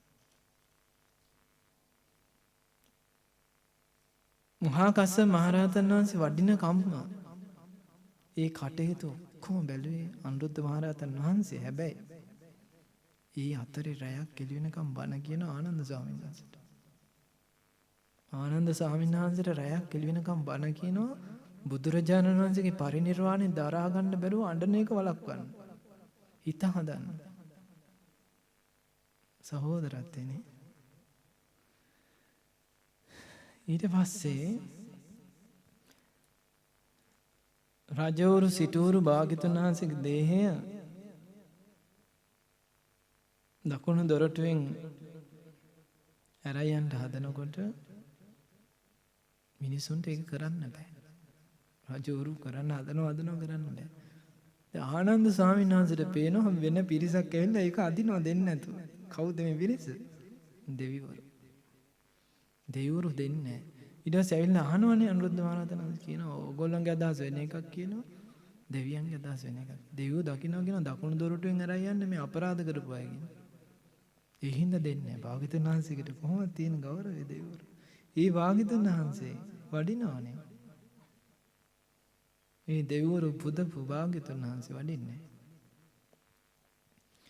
ඊට පස්සේ දේහයට ගිනි තියන් මේ දල්වන්න හදනවා දල්වන්න බෑ. එතකොට ඒකත් මිනිසුන්ට තේරෙන්නේ නැහැ. ඇයි මේ දල්වන්නේ? ඒගොල්ලෝ එක එක විදිහට එලි පත්තු කරනවා. දල්වන්න බෑ. එතකොට අනුරුද්ධ මහරහතන් වහන්සේ දකිනවා මොකද්ද මේකට හේතුව? දෙවිවරු ඉන්නවා දෙන්නේ නැහැ. ඇයි දෙන්නේ නැත්තේ? මහා කස්සප මහරහතන් වහන්සේ වඩිනකම්. ඊට පස්සේ ඔය දේහේ දල්වන්න දෙවුරු මැණික් තිබ්බා කියනවා මේ චිතකේ වටේට. මැණික් රස්නෙන් කියන දැල්වා කියන්නේ. ඇයි ඉබේම දැල්ුණා කියනව නේද? ඒක මැණික් රස්නෙන් තමයි කියන දැල්ලා තින්නේ. බලන්න දෙවුරු අවසන් මොහොතේ කරගන්න පින් ආශ්චර්යයි. ඊට පස්සේ බුදුරජාණන් වහන්සේ දේශනා කරනවලු ගිහි අතහැරලා පැවිදි වෙලා යමෙක් භාවනා කරනවා නම් කරන්න ඕනේ අනුරුද්ධ මහරහතන් වහන්සේ වගේ කියලා. පැවිදි වෙච්ච කෙනෙක් භාවනා කරන්න ඕනේ කවර වගේද? අනුරුද්ධ මහරහතන් වහන්සේ වගේ කියලා. අනුරුද්ධ මහරහතන් වහන්සේ අවුරුදු 55ක් ඇඳක පිට තියලා නැහැ. ඇඳේ හාන්සියලා නැහැ. මොන හස්ති රාජෝ සිංහ රාජෝ මේ බුද්ධ ශාසනයට හිත පහදා ගන්න ඕනේ. මේක අවස්ථාවක් අපිට චුට්ටි කාලයයි. මේවා අහන්නවත් ලැබෙන්නේ නැහැ ඉස්සරහට. කොහේ හිතවාද ඉන්නේ දිනවන්සේ. මේ දිවා රාත්‍රී එළිය කරන මහා අමාත්‍ය කියලා මේ බුද්ධ ශාසනය කෙනෙකුට කියනවා නම් ඒ තමයි කියන අනුරුද්ධ මහරහතන් වහන්සේ. දිවා රාත්‍රියම එළිය කරන මහා අමාත්‍ය. රජ මැදුරක ඉපදෙනවා කෙලෙස් සහිතව. පුන පඳුරක් යට විරණම් පානවා කෙලෙස් රහිත. දැන් අපි මේ කතා කරද්දී බුද්ධ ශාසනය කොහොම කෙනෙක්ද? ඒතර තුන් ලෝකෙම දන්න තුන් ලෝකයක් වඳින අපි නම් නිකන් ඒ தත්ත්වය බලද්දී හිතන්නේ කොහොම තැනකද ඉන්න ඕනේ නේද? මැරෙන්න ඕනේ කොහොම තැනකද? දැන් ඔයගොල්ලෝ ඉන්න පොසිෂන් ගත්තාම ඔයගොල්ලෝ හිතනවනේ මම මැරෙන්න ඕනේ මෙතන. අතන මෙතන කියලා පාරේ නම් බෑ ඒ වගේ හිතනව නේද? අනුරුද්ධ මහරහතන් වහන්සේ උණ පඳුරක් යට පිරුණම් පාන. රජ මැදුරක ඉපදිලා කෙලෙස් සහිතව උණ පඳුරක් යට පිරුණම් පානවා කෙලෙස් රහිත. ඒ අනුරුද්ධ මහරහතන් වහන්සේ මේ පුණ්‍ය භූමියට වැඩම කරනවා. සාදු සාදු.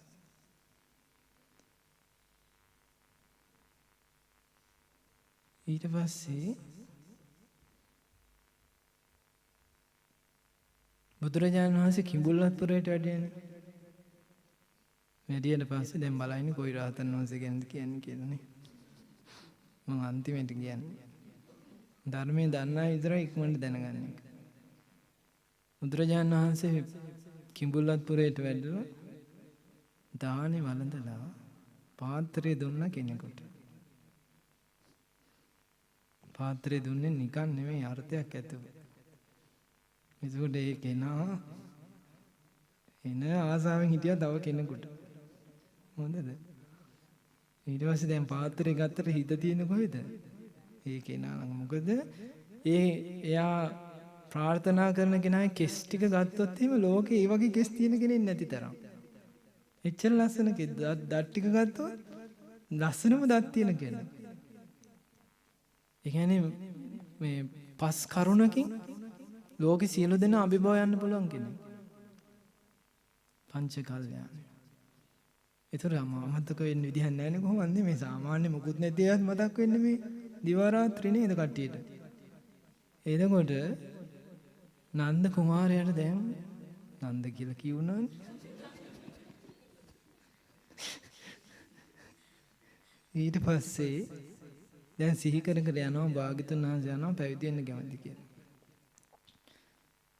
කැමති කියම කරන්න දෙන්නේ. ඊට පස්සේ පැවිදි කරනවා හැබැයි හිත තියෙන්නේ කොහෙද? ජනපද කල්යන.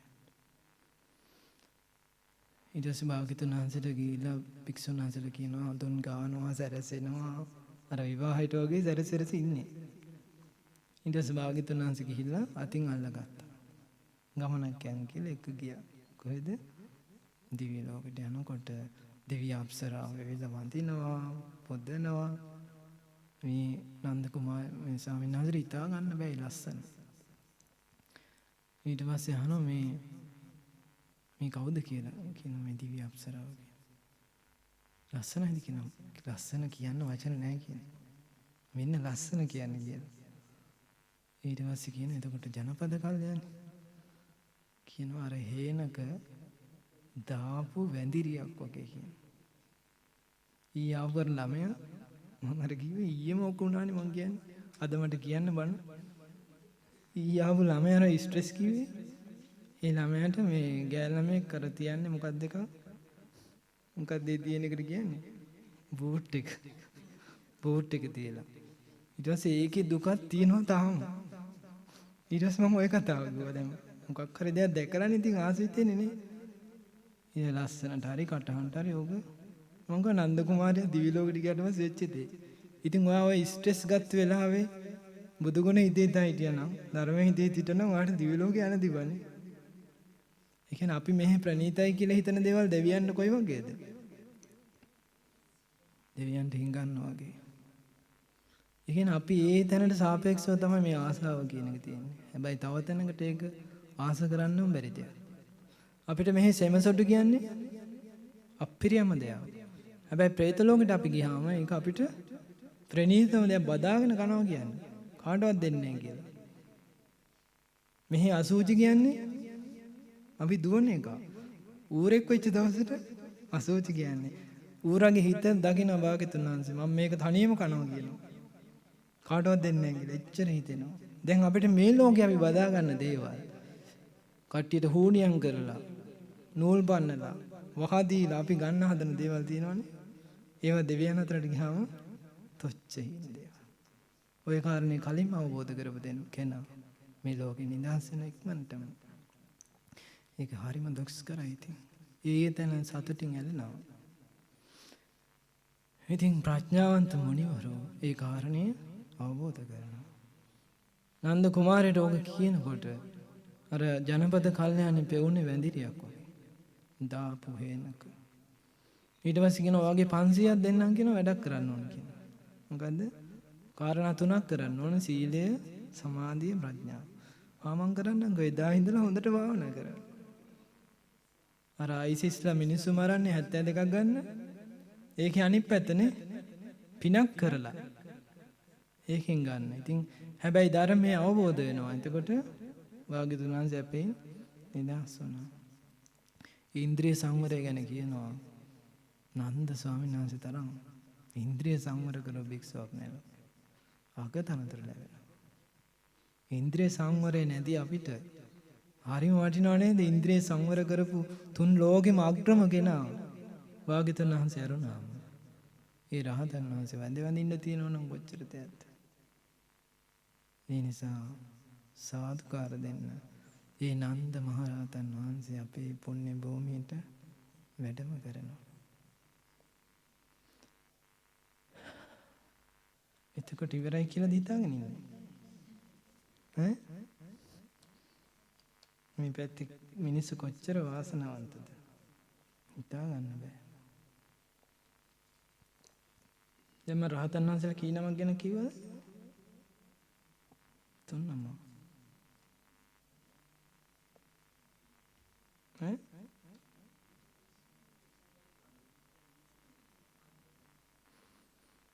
ඊට පස්සේ මං කිව්වේ බලාකුලින් මිදිච්ච පුන් සඳක් වගේ.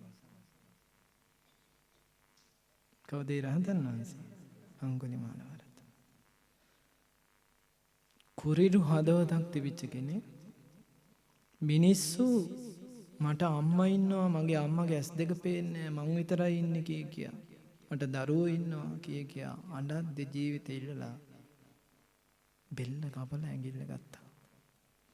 ඒ කුරිරු හදවතක් තිබිච්ච අංගුලිමාලට භාග්‍යවතුන් වහන්සේ එක වචනය කියන්නේ මම නැවතිලා ඔබ නවතින්න කියද්දී ඒ කියන්නේ වැරදි 1000ක් කරපු කෙනෙක් එක බුදු වදනකින් ඒ සියල්ලම අතහරිනවා. එක මොහොතේ ආ එකක්වත් ගන්න. ඊට පස්සේ තමයි පැවිදි ඉල්ලන්නේ. පැවිදි වෙලා ඒ හදවත කොච්චර වෙනස් වුණාද කියන්නේ. අම්මා කෙනෙක් දරුවා මිහි කරගන්න බැරුව අඬන්නේ. මැරෙන්න ගිහිලා නෙමෙයි. මේ වේදනාව කිවස ගන්න බැරුව අඬද්දී හදවත තෙත් වෙනවා කියන. භාග්‍යවතුන් වහන්සේට ගිහිලා කියනවා. ඒ වෙලාවේ බුදුරජාණන් වහන්සේ දේශනා කරන අඟුලිමාල එහෙනම් සත්‍යක්‍රියා කරන්න. කවදාවත් සතෙක් මැරුවේ නැහැ කියලා. ඊට පස්සේ කියනවා භාග්‍යවතුන් වහන්සේ මම මේ අද්දකින් කොච්චර මිනිස්සු මරලා තියනවද? මම කොහොමද සත්‍යක්‍රියා කරන්නේ කියලා. ඊට පස්සේ කියනවා ආර්ය ජාති ඉපදිච්ච දවස් ඉඳලා සතෙක් මැරුවේ නැහැ කියලා සත්‍යක්‍රියා කරන්නේ. ඊට පස්සේ තමයි ගිහිල්ලා ආසනයක වාඩි වෙලා සත්‍යක්‍රියා කරනවා. යතෝහම් බගිනි අරියා ජාතියා ජාතෝ නාපි ජානාමි. පින්නත් නැගණිය මං ආර්ය ජාති ඉපදිච්ච දවස් ඉඳලා සතෙක් මැරුවා කියලා දන්නේ නැහැ. ඒක සත්‍යයි. සොත්ති තේ හෝතු සොත්ති ගබ්බස්සාති. ඊ සත්‍යයෙන් මේ ගර්භය සුවපත් වේවා කියලා සෙත් පතද්දී අර පෙරහංකඩකින් වතුර වැටෙනවා වගේ දරුවා ලස්සනට සුවපත්ව බිහි වුණා කියනවා. එදා ඉඳලා අඟුලිමාල සාංශ වැඩ හිටු වාසනේ හොදලා වතුර බීපු අම්මලා සත්තු පවා සුවපත් වුණා කියනවා. කල්පයක් බලපවතන පිරිතක් ලෝකෙට බිහි වුණා නම් ඒ අඟුලිමාල පිරිත බුදු කෙනෙක්ගේ අසිරිය. ඒ අඟුලිමාල ස්වාමීන් වහන්සේ පැවිදි වෙලා ජේතවනාරාමේ වැඩ ඉන්නකොට පොසොල් රජුර එනවනේ. සිවුරංග සෙනඟක් කරගෙන යනවා එක කෙනෙක් අල්ලන්න. ඒතර කොහොමද දරුණු වැද්දයා? ඒකල භාග්‍යවතුන් වහන්සේ බැහැදකලම යනවා කියලාදී කියනවා දරුණු හොරෙක් ඉන්නවා අපි මේ අල්ලන්න යන්නේ කියලා. මේ භාග්‍යවතුන් වහන්සේ අහනවා රජතුමනි එයා පැවිදිලා හිටියොත් කෙස් බාලා මොකද කරන්නේ කියන. මං සිව්පසෙන් උපස්ථාන කරන හැබැයි ඕක නම් භාග්‍යවතුන් වහන්සේ වෙන්නේ නැහැ කියන. ඊට පස්සේ භාග්‍යවතුන් වහන්සේ පෙන්නනවා මේ ඉන්නේ අඟුලිමාල කියලා. අර සිවුරංග සෙනඟ දිගුවා කියනවා ජේතවනේ වැටේ අර තාපයෙන් පැනලා දිවුවා කියන්නේ. ගෙදර වලට ගිහිල්ලා ගෙදර බලුවොත් ලොක් කරලා මේ කිව්වා කියනවා අපේ රජතුමා ඉවරයි අද. කුමන්ත්‍රණයක් කළා ජේතවනේට අඟුලිමාල ඇවිල්ලා රජතුමා අල්ලගත් අපි පැනලා ආවා කියලා. එච්චර බය වෙලා තියෙනවා. ඒතර රජතුමා කොහොම බය වෙලා තියෙනවද? භාග්‍යවතුන් වහන්සේ අල්ලුවා කියලා කියනවා. ඉතින් නැත්තම් මැරෙනවා කියනවා. එච්චර බල සම්පන්නයි පින්නවර සසරේ කරෝ පින්. ඊට පස්සේ කොසල් රජු අසදුස දාන දෙනකොට දරුණුම හස්ති රාජයෙක් හිටියා. මල්ලිකා දේවිය තමයි අසදුස දාන දෙන හැටි කියන්නේ. ඇත්ත තියලා දෙන්න කියනවා නගර මිනිස්සුන්ට ඇත්ත නැහැ කියලා. හැබැයි ඇතෙක් හරිම දරුණුයි. ඒ ඇතා තියන්න කියන අඟුලිමාල සාංශිනා. අඟුලිමාල ස්වාමීන් වහන්සේ වාඩි වෙච්ච වෙලාවේ මෙහෙම ඇස් දෙක ඇල්ල බැලුවේ නැහැ කියනවා. ඒ කියන්නේ හොයන්නවත් බැරි විදිහට ඉඳලා තියෙනවා. හැබැයි ඇතා දැනගත්තා කියනවා මේ අඟුලිමාල කියලා. අර ශේෂත අල්ල ගත්තා කියනවා නඟුට අස්සේ ගහගත්තා කියනවා. හෙල්ලුන්නේ නැහැ කියනවා. එච්චර බල සම්පන්න. ඊ සංසාරේ කරව පින් ඉද එක එක විදිහට විපාක දෙනවා. පිනත් ආවා කර්මත් ආවා. ඒ අඟුලිමාල මහරහතන් වහන්සේ ලෝකෙ වැඩ හිටියා. අඟුලිමාල මහරහතන් වහන්සේගේ තේර ගාථාවක තියෙනවා පූජනීය මහා ඉසිවරයන් වහන්සේ මට අනුකම්පාවෙන් වනාන්තරයට වැඩියේ. එක වචනයක් කිව්වේ මම වෙනස් වුණා කියනවා. දහසක් පව මන් දුරු කරා කියලා. කඩුවයි ඇඟිලි මාලේ වීසි කළා කියනවා. සිරිපතුල් ළඟ වැඳ වැටලා මට පැවිද්ද දෙන්න කියලා ඉල්ලුවා කියනවා. මහා ඉසිවර බුදු සමිතුන් හරිම කරුණාවන්තයි කියනවා. මේ රහතන් වහන්සේලා කියන්නේ සදේවක ලෝකයටම නිවන් මඟ පෙන්වලා දෙන්නේ භාග්‍යවතුන් වහන්සේ. උන්වහන්සේ අඟුලිමාල මෙහෙ එන්න කියලා කියද්දී මම පැවිදි වෙලා හිටියා කියනවා. ඒ කියන්නේ පැවිද්ද ඒක. එහි භික්ෂු භාවය.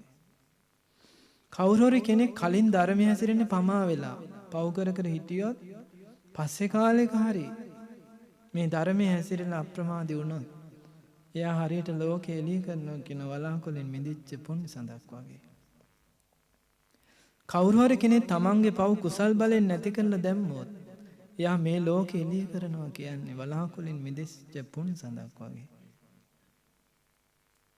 කොයිතරම් තරුණ භික්ෂුවක් වුණත් සීල සමාධි ප්‍රඥාවේ යෙදෙනවා නම් එයා ලෝකෙ එළිය කරනවා කියන වලාකුලින් මිදිච්ච පුණ්‍ය සඳක් වගේ.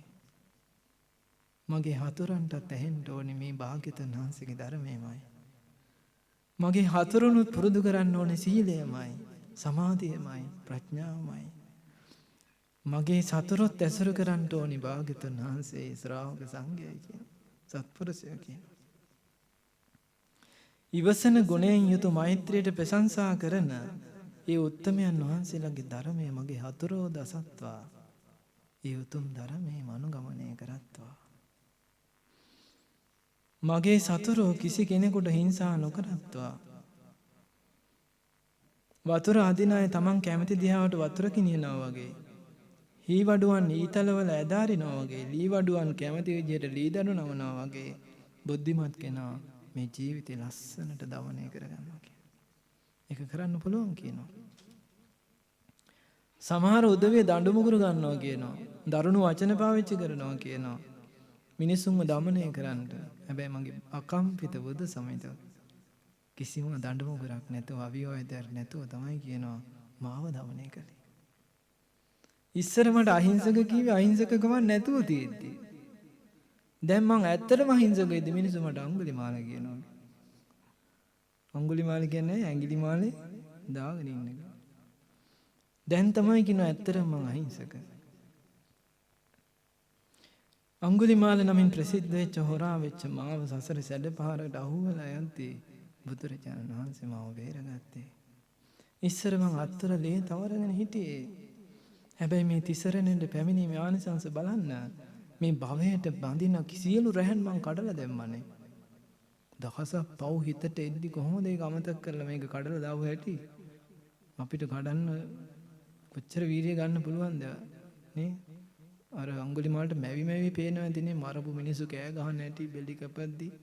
ඒව ඔක්කොම අමතක කරලා ධර්මයෙන් සිහි කරා. මගේ අතින් අපායට යන්න බොහෝ පව් සිද්ධ වුණා. හැබැයි මං ඒ ඔක්කොම විඳින්නේ මේ ජීවිතේ විතරයි. අනුන්ගේ දානෙත් මම දැන් වළඳන්නේ ණයක් නැතුව. මෝඩ ජනතාව මෝඩ ජනතාව ගැන කියනවා. ඔයගොල්ලෝ ඒව ගන්න දෙපෑ.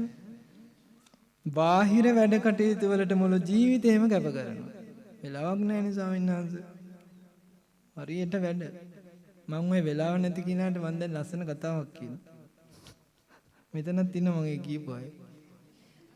මං කියන ඔයා කල්ප 100ක් ඈතට දැන් මං ඔයාගේ බලනවා කියලා විමසලා ඔයා නිකන් හිතන්න කියලා මමත් ඉන්න ඔයත් ඉන්න එතන. මම ඔයාගෙන් අහනවා කොහොමද වැඩ කටයුතු? එදාට ඔයා කියන්නේ මොකද්ද ස්වාමීනි හොඳටම වැඩ. මේ කොච්චර කාලයකට කලින්ද? කල්ප 100කට කලින්. ඊට පස්සේ මං කල්ප 100ක් අනාගතයට දානවා දැන්. අපි දෙන්න කල්ප 100කට පස්සේ හම්බෙලා මම ඔයාගෙන් අහනවා කොහොමද මහත්තයා වැඩ? ස්වාමීනි හොඳටම වැඩ. ඒ කියන්නේ කවදාවත් මේ වැඩ ඉවර වෙනවද? අපි හිතන්නේ මේක ඉවර වෙන එකක් කියලා. කවදාවත් මේක ඉවර වෙන්නේ නැහැ. ඉතින් මෝඩ ජනතාව බාහිර වැඩ කටයුතු වල මුළු ජීවිතේම කැප කරලා ධර්මයේ හැසිරීම ප්‍රමාද කරනවා.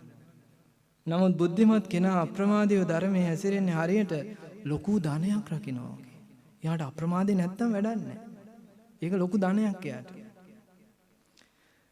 අඟුලිමාල ස්වාමීන් වහන්සේ අනුකම්පාවනේ දැන් නේ හිතේ තියෙන්නේ කරුණාව දැන් වැඩි. කියනවා ධර්මයේ ඇසිරෙන්න නම් ප්‍රමාද වෙන්න එපා. කාම සැපයට නම් ඇලී ඇලී වාසය කරන්න එපා. අප්‍රමාදීව භාවනාව කරගත්තොත් උතුම්ම සැපේ ලබන්න පුළුවන්. සම්බුදු සසුනට මං ආපේ කොච්චර හොඳයිද? මේක වැඩකට නැති දෙයක් නෙමෙයි. මං ගත්ත වැරදි තීරණයකුත් නෙමෙයි. විස්තර වශයෙන් පහදලා දෙන මේ උතුම් ධර්මයෙන් මං නිවන දැක්ක කියනවා. බුදු සමිඳුන්ගේ සසුනට ආපේක මට කොච්චර දෙයක්ද? මං ත්‍රිවිද්‍යාව ලැබුවා. බුද්ධ ශාසනය සම්පූර්ණ කරගත්තා. මම දැන් ඉස්සර මහ වනයේ ගස්කල් යට මං හරිම හිටියේ තැති ගැනීමෙන් කියන බයෙන් කියනවා. හැබැයි දැන් මං ගහක් යට නිදහසේ සැපසේ නිදා ගන්නවා කියනවා. සැනසෙල්ල ජීවිතය ගෙවනවා කියනවා. මාරයා ගුගලෙන් මං පැනගත්තා. මගේ ශාස්ත්‍රඥ වහන්සේ බලන හැම ගාථාවකම අන්තිමට ශාස්ත්‍රඥ වහන්සේ වෙනවා. අන්න සත්පුරුෂකම කියන්නේ. සත්පුරුෂකම. මගේ ශාස්ත්‍රඥ වහන්සේ මට කොච්චර අනුකම්පා කරාද? ඉස්සර මං දෙපාර්ශ්වෙම බමුණෙක්ගේ දරුවෙක් කියනවා. අම්මත් බමුණු, තාත්තත් බමුණු.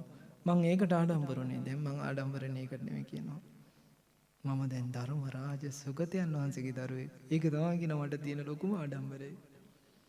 මන් තුළ තණ්හාව නැහැ. ඉදurang සංවර වෙලා ආශ්‍රව නැති කරලා මං ශාස්ත්‍රඥ වහන්සේ ගෞරවයෙන් ඇසුරු කළා. බුද්ධ ශාසනය සම්පූර්ණ කරගත්තා. ආයි මට පුනර්භවය නැහැ. ඒ අඟුලිමාල මහරහතන් වහන්සේ වඩිනවා.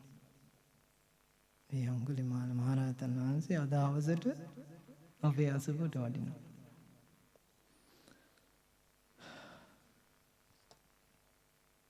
ඊට පස්සේ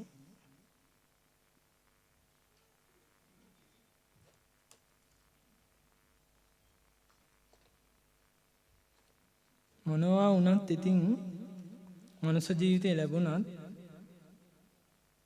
භාවනාවක්වත් බණක්වත් මුකුත් කරගන්න බෑනේ ලෙඩක් දුකක් වුණා නේද?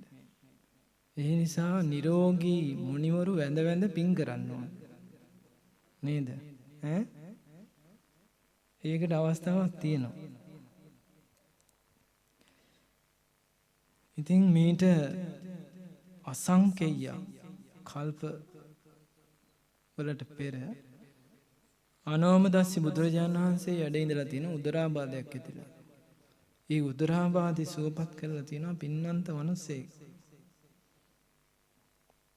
ඒ පින ඇවිල්ලා තියෙන හැටි බුදු කෙනෙක්ගේ රෝගයක් සුවපත් කරලා. ඊට පස්සේ පදමුත්තර බුදුරජාණන් වහන්සේ කාලේ නිරෝගී භික්ෂුන් අතර අගතනතුරු දෙන්නාම ආසයිතලා තියෙන වගේ වෙන්න. ඊපස්සේ බුදුරජාණන් වහන්සේ කාලේ තාපසයෙක් වෙලා ඉද්දී විෂ සහිත මලකින් 68000 භික්ෂූන්ට රෝගයක් ඇවිල්ලා තියෙනවා. විෂ පුෂ්පක කියලා. ඒතකොට මේ 68000ට භික්ෂූන් බුදුරජාණන් වහන්සේට අග්‍ර ශ්‍රාවකයන්ට විතර ඒක හැදිලා නැත්තේ. 68000 භික්ෂූන්ට හේ වැඩ හිටපු මේ ඒ රෝගේ හැදුනාම බෙහෙත් හොයාගෙන යන තාපසයෙක්නේ. ඒ 68000 භික්ෂුන් වහන්සේලා සුවපත් කළා. ගිලානෝපස්ථාන. කාශ්‍යප බුදුරජාණන් වහන්සේ කාලේ තමන්ට ගෙයක් හදාගන්න කියලා ලීදනු ටිකක් හොයාගෙන මේ සල්ලි ටිකුත් හොයාගෙන මේ ලෑස්ති වෙනකොට දකින්නවලු ස්වාමීන් වහන්සේ නමක්ගේ කුටියක් ගරා වැටලා. කිසිම පිළිවෙලක් නැහැ. ඊට පස්සේ හිතනවලු මගේ කුටියේ මගේ ගේ කවදා හදන්න වෙයිද? මේක මට දුර්ලභ අවස්ථාවක් කියලා ඒ ඔක්කොම දාලා ඒ විහාරය හදුවා කියනවා. සක්මන් මළුව හදුවා කියනවා. ඉන්න හැම තැනම හදලා අංග සම්පූර්ණ විහාරයක් හදලා පූජා කරා. ඔන්න ඕවා පස්සෙන් එන හැටි බලන්න. ඊට පස්සේ ගෞතම බුද්ධ ශාසනයේ කොසබෑ නුවර සිටු දියණියගේ කුසේ ඉපදෙනවා.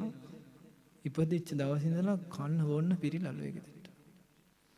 ඊට පස්සේ ඉපදුනාට පස්සේ සතුට වැඩිකමට අපිට හැම සම්පතක්ම ලැබෙන මේ දරුවෝ හින්දා එන්න නිසා සුබ නැකතින් හොඳ තැනකින් නාවන්න ඕන කියලා යමුනා නදියට අරන් ගියා. නාවන්න කියලා යනකොට ආලුවෙක් ඇවිල්ලා අර දරුවව ගිලිනවා. දැන් මාළුවෙකුටවත් බෑ පින විනාශ කරා. ඊට පස්සේ මාළුවට මේ උන්විත දන් අමතකුණා තියෙනවා ගිල්ලට පස්සේ. ඒ කියන්නේ මේ කිසිම සතුටක් නැහැ කියනවා. පීඩාවෙන් ඉඳලා තියෙනවා. ඊට පස්සේ මාළුවා එහෙම දුවලා හිට මෙහෙට මාළු දැලකට අහු වෙනවා. හැබැයි මේ මාළුවා ලස්සන බරයි. මෙයා කපන්න නැතුව විකුණමු කියලා විකුණන්න හදනකොට ගත්තෙත් හොඳම සල්ලිකාරයෙක්. 80 කෙලක් ධනෙ තියෙන පවුලක. අරගෙන මේ ඒත් සිටු දියණියක් බරණැස් නුවර හිමීට කපල බලන්දි දරුවෙක්. අපිට දරුවෝ නැතු හිටියේ ඔන්න දරුවෙක් ලැබුණා කියලා රජුරවන්ටත් කියලා අන බෙර ගහලා මෙයාලා සතුටු වුණා. ඔන්න ඒකෙන් වෙච්ච වැඩේ. ඒක ආරංචි වුණා කොසපෑනුවරට. ඔන්න අන බෙර ගහන්න ගියාම වෙන වැඩ. ඊට පස්සේ අරගොල්ලෝ දැනගත්ත අපේ දරුවා මාළුවෙක් මේව කරලා නැති උනේ.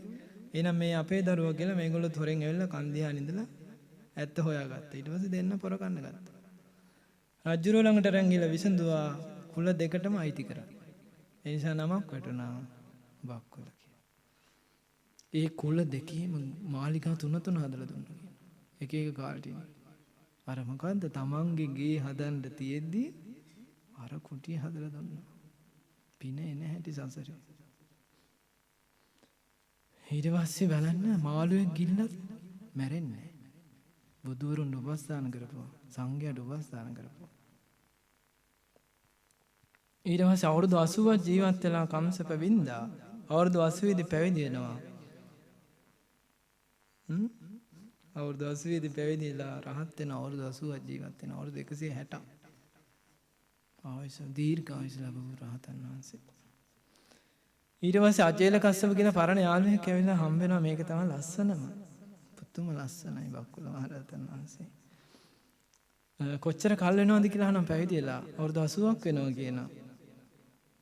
ඉතින් බක්කුලේනේ අවුරුදු 80ට කීවාතාවක් මෙවුන් දම් කරාද කියලා අහනවා. ආමසේ නේදුනද කියලා. කස්සපේනේ ඔය කොහොම නෙමෙයි අහන්න ඕනේ. යාළුවනේ ඉතින්. ඔය අහනවා එයාට ගන්න නැහැනේ. ඊට පස්සේ ඕක අහන්න ඕනේ ඔහොම නෙමෙයි කියනවා.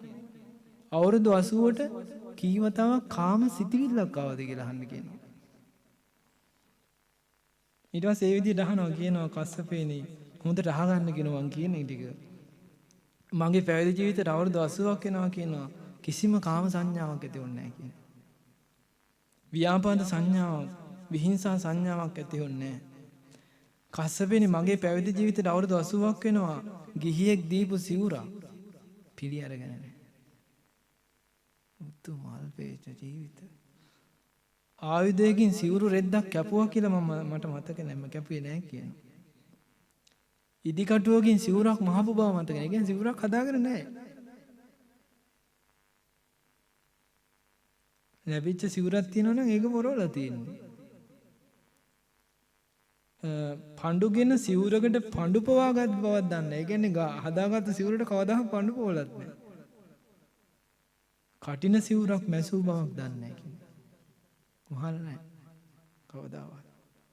කාටවත් කියලා අනේ ස්වාමීනි මේ සිවුර පොඩ්ඩක් අල්ලගන්න. අනේ ස්වාමීනි මේ සිවුර අතනින් තියන්න. අනේ ස්වාමීනි මේ සිවුර පොඩ්ඩක් හොදලා කවදාවත් කියලා නැහැ. නිරෝගී භාවය වෙන්නේ නැති නේද? කියන්න අවශ්‍ය නැහැ. එහෙම නිරෝගී භාවය තිබ්බත් කියන්නේ තමයි. තියෙනවා නම එහෙම කියන්නේ නැහැ. කස්සපේනේ මට අවුරුදු 80ක් තුල ගිහියන් විසින් දාන ආදිය සඳහා කරන ලද ඇලවුමක් ගිහියෝ ආරාධනාවක් කළා ඒක පිළිගත්තා කියලා දන්නේ නැහැ. ඒ කියන්නේ දානකට ගිහිල්ලා නෑ ගෙදරකට දානකට ගිහිල්ලා නෑ. එතකොට සමහර අයට දුක හිතෙනවා නේ අයියෝ වැඩක් නෑ නේ කියලා. යමෙක් මා වෙත පැමිණ දාන ආදිය සඳහා ඇරවුම් කරන්නේ නම් හොඳයි කියලා කවදාවත් හිතක් ඇති වෙලා නැහැ. ගමක ඉඳලා ඇතුළු ගමක ඉගෙන මිනිස්සු ඉන්න ගමක ඉඳලා දානේ වැළඳුවා කියලා මතක නැහැ. එයත් කස්සපේනේ මා විසින් සුළු වශයෙන් හෝ ස්ත්‍රියකගේ නිමිත්තක් ගත්ත බවක් දන්නේ නැහැ. ගත්තේ නැහැ කියනවා. ස්ත්‍රියකට සතරපද ගාථාවකින් බණ කියපු බවක් දන්නේ නැහැ. ඒ කියන්නේ ස්ත්‍රීන්ට බණ කියලාම නැහැ. භික්ෂුණී ආරාමයකට මෙහෙණවරකට ගිය බවක් දන්නේ නැහැ. ගිහිල්ලා නැහැ. භික්ෂුණියකට බණ කිව්වා කියලා දන්නේ නැහැ. බණ කියලා නැහැ. සික්ඛමානාවකට බණ කියලා නැහැ. සාමණේරියකට බණ කියලා නැහැ. කිසිවෙක් මගේ ළඟ මම පැවිදි කරගෙන නැහැ. කිසිම කෙනෙක් උපසම්පදා කරලා නැහැ. එමත් කස්සපේනේ මගේ පැවිදි ජීවිතේ ගත වූ අවුරුදු 80 තුල සාමණේර ස්වාමීන් වහන්සේ නමකට කියලා උපස්ථානයක් කරගෙන නැහැ. මේ පාත්‍රය ගෙනත් දෙන්න, මේ අරක ගෙනත් දෙන්න කියලා නැහැ. කස්සපේනේ මම ගිනිහල් ගෙට ගිහිල්ලා ස්නානය කරපු බවක් දන්නේ නැහැ. ඒ කියන්නේ අර විශේෂ මේ ඖෂධ වර්ග වලින් අර තියෙනවනේ බෙහෙත් කරගන්න ඒවා. ඒවා කරගන්නේ නැහැ. කිසිම ඖෂධ දෙයක් ඇඟේ අතුල්ලවත් නැහැ කියනවා. අනුන්ට කියලා ගිහියෙකුට වේවා පැවිද්දෙකුට කියලා පුංචි වැඩක්වත් කරගන්න. අවුරුදු 80කටම. ඒ කියන්නේ දැන් 160ක් නේ. 160 දී කෙනෙකුට කොහොම වෙන්න ඕනේද? දැන් මෙහි අවුරුදු 70 80 පයින්න ඕන කොහොමද? අවුරුදු 160 දී. එවත් කස්සවෙනි මගේ පැවිදි ජීවිතයේ ගත වූ අවුරුදු 80ට කිසිදු රෝගයක් හටගත්තු බවක් මම දන්නේ. අරලු ගෙඩියක තරම් දෙයක්වත් අරගෙන නැහැ. කිවිසුමක්වත් ගිහිලා නැහැ. එවත් කස්සවෙනි මගේ පැවිදි ජීවිතයේ ගත වූ අවුරුදු 80 තුල විඩාව නිවා ගන්න කියලා දැන් මහන්සි චුට්ටක් මහන්සි වෙන්න ඕනේ කියලා ඇඳක පිට තියලා නැහැ. මෙන්න ශ්‍රාවකයනේ බුද්ධ ශාසනය මේකනේ ආශ්චර්යයි. මේව පහදින්න ඕනේ. අපිට බැරි වුණාට කමන්නේ. මේව ඉතින් කරන්න ලේසි පහසුවට බෑ ඉතින් ඇත්තට. මේක පහදින්න තියෙන්නේ. ග්‍රාමාන්ත සේනාසනයක වස්සසූ බවක් දන්නේ නැහැ. එවත් කස්සවෙනි මේක හොඳට අහගන්න කියනවා මම කෙලෙස් සහිතව මේ දානි වැළඳුවේ දවස් 7යි කියන. අවුරුදු 80 දී පැවිදි වෙලා දවස් 7කින් රහත් වෙනවා. සාන්තියටපත් වෙනවා කියනවා. එතකොට ඕක කියන්ති අර පචේල කස්සපට හිතා ගන්න බෑ කියනවා මගේ යාළුවෙක් නේ දැන්. යාළුවා කියවනේ සමසමනේ බලන්නේ. එයා නිරුවත් ඇඳගෙන මේ පවතවනවා. යාළුවා ඔය අතර මේ හම්බෙලා විස්තර කතා කරේ. මෙයාට හිතා ගන්න බෑ අනේ මාව පැවිදි කරන්න කියලා. පැවිදි කරයිද? පැවිදි කරන්නේ නැහනේ. ඒ කවුරුත් පැවිදි කරන්නේ නැහැ. ඊට පස්සේ බාර දෙනවා පැවිදි කරන්න. එතකොට පැවිදිලා උපසම්පදාලා ඉක්මනට වීරිය කරගෙන අචේල කස්සප රහත් වුණා කියනවා. නිරුවතින් පෞදවතෝ හිටපුගෙන ශ්‍රාවකෙක්ගේ මේ ගුණ අහලා පැවිදි වෙලා රහත් වෙනවා. කොහොම වීරියක් එන්නේ නැද්ද මේ වහන්ති? ඊට පස්සේ බක්කුල මහරහතන් වහන්සේ අවුරුදු 160යි පිරිනවම් පාන්න හැම දොරකටම ගිහලා තට්ටු කරා කියනවා. ආයුෂ්මතනි වඩින්න මං අද පිරිනවම් පානවා. ඒක විතරයි කියලා තියෙන්නේ. ඒකලා භික්ෂුන් වහන්සේලා ගොඩාක් රැස්ලා ඉද්දී ආසට පැන නැගිලා තේජෝ ධාතු සමාපත්තියට සමවැදිලා අනුපාදිශේෂ පරිනිර්වාණ ධාතුවෙන් බක්කුල මහරහතන් වහන්සේ පිරිනවම් පෑවා. බක්කුල මහරහතන් වහන්සේගේ ශරීරයේ සම්මස් ලේ ආදී සියල්ල දැවිලා ගියා කියන කිසි දෙයක් ඉතුරු නැතුව ධාතුන් වහන්සේලා විතරක් ඉතුරු වුණා කියනවා. ඒ ධාතුන් වහන්සේලා කරඬුවක තැන්පත් කරලා පස්සේ කාලෙක බක්කුල සෑය කියලා සෑයක් හැදුණා කියන ඔය සවැත් නුවර. ඉතින් ඔය ධාතු වන්දනා චාරිකාව යනවලු ධර්මාශෝක රජුරෝ. යනකොට සාරිපුත්ත මහරහතන් වහන්සේගේ සෑය ගැන විස්තර කරනවා නේ සාරිපුත්ත. සාදු කියලා වඳිනවා. මුගලන් මහරහතන් වහන්සේගේ සෑය ගැන කියන්නේ සාදු කියලා වඳිනවා. පිරිකර පූජා කරනවලු දහස් ගණන්. මහා කස්සප මහරහතන් වහන්සේ ගැන කියන්නේ ශාසන බාරධාරී කියලා වඳිනවලු පෙරලි. ඊට පස්සේ බක්කුල මහරහතන් වහන්සේගේ සෑය ළඟට ගිහලා දැන් විස්තර කියනවා. සතරපද ගාථාවකින් බණක්වත් කියලා නැහැ. ගිතරකට දානකටවත් කියලා ධර්මාශෝක රජු කොහොමද හිතුවේ ඒක? ආපෝ වැඩක් නැහැ. කිසි සේවයක් කරලා නැහැ නේ කියලා. ලොකු පිරිකර මුකුත් නැහැ. අර තුට්ටුවක් ගන්න කිව්වා. අනේ ස්වාමීනි මේ හැමතෙරු කිනලෝ හැමතැනම ගොඩක් දේවල් දීලා මේ තුට්ටුවක් කියලා. නෑ ඒක එහෙම තමයි. මේ තුට්ටුව ඇති කියලා තුට්ටුව එහෙම තිබ්බා. තියෙනකොට තුට්ටුව පෙරලි වෙලා රජුරන්ගේ කකුල් දෙක ළඟට ආවා. ඊට පස්සේ හැමතිවරු සාදුකාර දුන්නාලු අනේ අපේ බක්කුල මහරහතන් වහන්සේ රජතුමාගේ තුට්ටුවත් පිළිගන්නේ නැහැ කියලා. ඊට පස්සේ රජතුමා සතුටු වෙලා වැඳලා තියෙනවා. ඒ කියන්නේ සෑයවත් පිළිගන්නේ නැහැ කවුරුවත් දෙන කිසි දෙයක්. පුදුම ගුණනේ. මේ බක්කුල මහරහතන් වහන්සේ අද හවසට අපේ අසපුවට වඩිනවා කියලා සතුට වෙන්න. ඒ රහතන් වහන්සේලා ගැන අපිට අහන්න ලැබුණා. ඒ රහතන් වහන්සේලා දකින්න ලැබුණා. මිහිඳු මහ රහතන් වහන්සේ ලංකාවේ ඉඳලා දෙවනපෑතිස් රජතුමාට කියනෝනේ අපිට ගොඩක් කාලෙකින් ශාස්ත්‍රුන් වහන්සේ දකින්න බැරුණා කියලා. ඒක ශාස්ත්‍රුන් වහන්සේ නැහැ කියලා දන්නවනේ. එහෙනම් මේ මොකද්ද කියන්නේ? ඒ ධාතුන් වහන්සේලා ශාස්ත්‍රුන් වහන්සේ. රහතන් වහන්සේ නමක් කියන්නේ. එහෙනම් අපි මේ කතා කරන රහතන් වහන්සේලාගේ ධාතුන් වහන්සේලා අපිට කවුද? රහතන් වහන්සේලා. අපි රහතන් වහන්සේලා බලන්න යනව නෙමෙයි. හරි දැන් මොකක්ද වෙලා තියෙන්නේ? රහතන් වහන්සේලා අපිව බලන්න යනවා. ඒක පිනක් තියෙනවා සසරේ. බුදුරජාණන් වහන්සේටත් හිතලා තියෙනවනේ. සමහර ගම් වලට යන්න, සමහර සිටුවරු ළඟට. ඒ මොකද සංසාරේ කරපු පින්. එහෙම දේවල් තියෙනවා. ඊට පස්සේ මේ රහතන් වහන්සේ නම් ඔයාලට හොයාගන්න බෑ. හොයාගයි දන්නේ ඉතින්.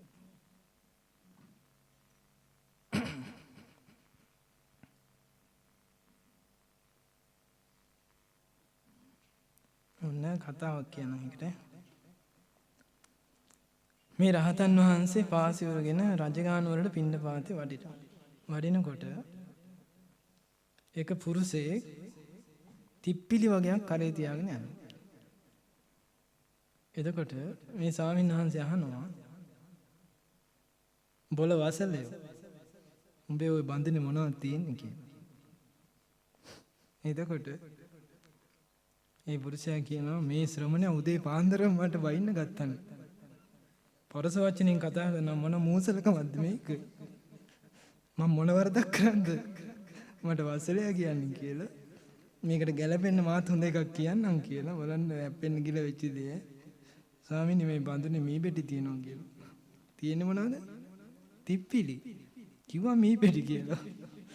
ඊට පස්සේ බොල වසල එහෙනම් ඒක එසේම වේවා කියලා රහතන් වහන්සේ වඩිනවා. ඊට පස්සේ මෙයා ගිහලා බඳුන බලද්දි මී පෙටි තියෙන්නේ. තිප්පිලි නෑ. මම කමන්නේ බඳුනේ තියෙන ටිකයිනේ කරත්ත ටිකේ තියෙනවනේ කියලා කරත්ත ටික බලනවා. කරත්ත ගොඩක් එයාට. කරත්ත ඔක්කොගම තියෙන මී පෙටි. ඊට පස්සේ ඇඟිලි තුඩුවෙන් තද කර කර බැලුවගෙන අනේ තිප්පිලිද කියලා.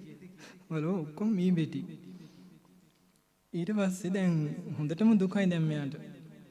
ඊට පස්සේ ඒ රහතන් වහන්සේගේ ප්‍රධාන දායකයෝ ඉන්නවනේ හොඳට දන්න රහතන් වහන්සේ ගැන. ඒ කෙනෙක් හම්බෙලා මේ කතාව කිව්වට පස්සේ එකත් එකට වෙනම් මේක තමයි වෙලා තියෙන්නේ ඉක්මනට යන්න කියලා. ගිහිල්ලා මේ ඔය මේ වාජනේ ආයත් පේන්න රැ යන්න කියනවා. පේන්න රැ යනකොට අහයි කියනවා මේ මොනවද කියලා. එතකොට කියන්නේ කියනවා තිප්පිලි කියලා. ඊට පස්සේ මේ මිනිස්සයා දුවගෙන යනවා ආයෙත් ඒ රහතන් වහන්සේ ළඟට. ගිහිල්ලා අර වාජනේ පේන්න තියාන යනකොට අහනවා, "උඹල වසලේ උඹේ බන්ධනේ මොනවද තියෙන්නේ කියලා." කියන මිස් හරියට යටහත් පහත් වෙලා, "ස්වාමීනි මේ බන්ධනේ තියෙන තිප්පිලි" කියන. ඊට පස්සේ "බොල වසලේ එහෙම වේවා" කියලා. ඊට පස්සේ ටික දුරක් ගිහිල්ලා අරයා බලනකොට ඔක්කොම තිප්පිලි. කරත්ත ටික බලද්දී ඔක්කොම තිප්පිලි වෙලා මනුස්සයා සතුටටපත් වෙලා එතනින්ම සද්ධාවට ඇතුණා කියනවා රහතන් වහන්සේ ගැන. ඊට පස්සේ බුදුරජාණන් වහන්සේ අපේ පහළ වෙන්න මෑත කාලයක සක්විති රජෙක් වෙලා ඉපදිලා තියෙනවා. මිනිස්සුන්ට හොඳ නරක කියලා දීලා තියෙනවා. පන්සිල් පිහිටවලා තියෙනවා. ඉතින් ඒකෙන් ගොඩාක් පින් කරගෙන තියෙනවා. ඉතින් සක්විති රජුරෝ දිව්‍ය ලෝකෙ ගියා. අර පන්සිල් රැකපු අය දිව්‍ය ලෝකෙ ගියා. ඊට පස්සේ දෙවිවරු දැන් දිව්‍ය ලෝකෙ ගිහිල්ලා බලනවලු අපි මේ සැප විඳින්නේ කවුරු නිසාද කියලා. ඒතර පේනවා සක්විති රජුරෝ. ඒක දැන් සක්විති රජුරෝ දැන් කවුද? රහතන් වහන්සේ. ඊට පස්සේ උදේ හවස දෙවිවරු ඇවිල්ලා වඳිනවා පුදනවා කෙලවරක් නැහැ. ඉතින් සක්විති රජෙක් කියන්නේ පෘථුවියටමනේ. ඒතකොට කී දෙනෙක් පන්සිල් රකින්නද ඒ කාලේ? ඔක්කොම වගේ රකින්නවනේ. ඉතින් ඒ ගොඩාක් අය දිව්‍ය ලෝකෙ ඉඳලා ඇවිල්ලා හැමදාම උදේ හවස වඳිනවලු. බොහෝ දෙවි දේවතාවෝ පිරිවරාගෙන හිටියලු රහතන් වහන්සේ. ඒක දැකලා වාග්යතුන් වහන්සේ අගතනතුරක් දෙනවා. දෙවියන්ට ප්‍රියමනාප භික්ෂූන් අතරින් අග්‍රයි කියලා. කවුද? පිරින්දිවච්ච මහරහතන් වහන්සේ. එක දවසක් බිම්බිසාර රජතුමාට හිතෙනවා මේ පිරින්දිවච්ච මහරහතන් වහන්සේට කුටියක් හදලා දෙන්න. මේ මිනිස්සෙක් උදව්වට දෙන්න. ඊට පස්සේ භාග්‍යතුන් වහන්සේ කෙනෙක් අවසර ලැබෙනවා. ඊට පස්සේ රජුරු ගියාට පස්සේ ඒක අමතක වෙනවා. ආයෙ මතක් වෙන්නේ දවස් 500කට පස්සේ. අපේ කාලේ කට්ටිය වගේ. කියලා යනවා සමහර ඒවා ගොඩක් අමතක වෙනවා. ඊට පස්සේ හැබැයි මේ රජතුමා බලන්න කරපු දෙයි දවස් 500කට පස්සේ මතක් වුණා තමන්ගේ හිතම චෝදනා කරා. ගිහිල්ලා උපස්ථානෙට 500ක් දුන්නා කියන මිනිස්සු. එක්කෙනෙක් දෙන්නම් කියලා පොරොන්දුලා ගිහලා බැරි වෙච්ච එකට දවස් 500ක් ගියානේ එක දවසට එක්කන ගානේ 500 දෙනෙක් දීලා තියෙන උපස්ථානෙට. ඒතකොට ස්වාමීන් වහන්සේගේ කටයුතු බලන්න. ඒ කට්ටි නිසාම ගමක් හැදලා තියෙනවා.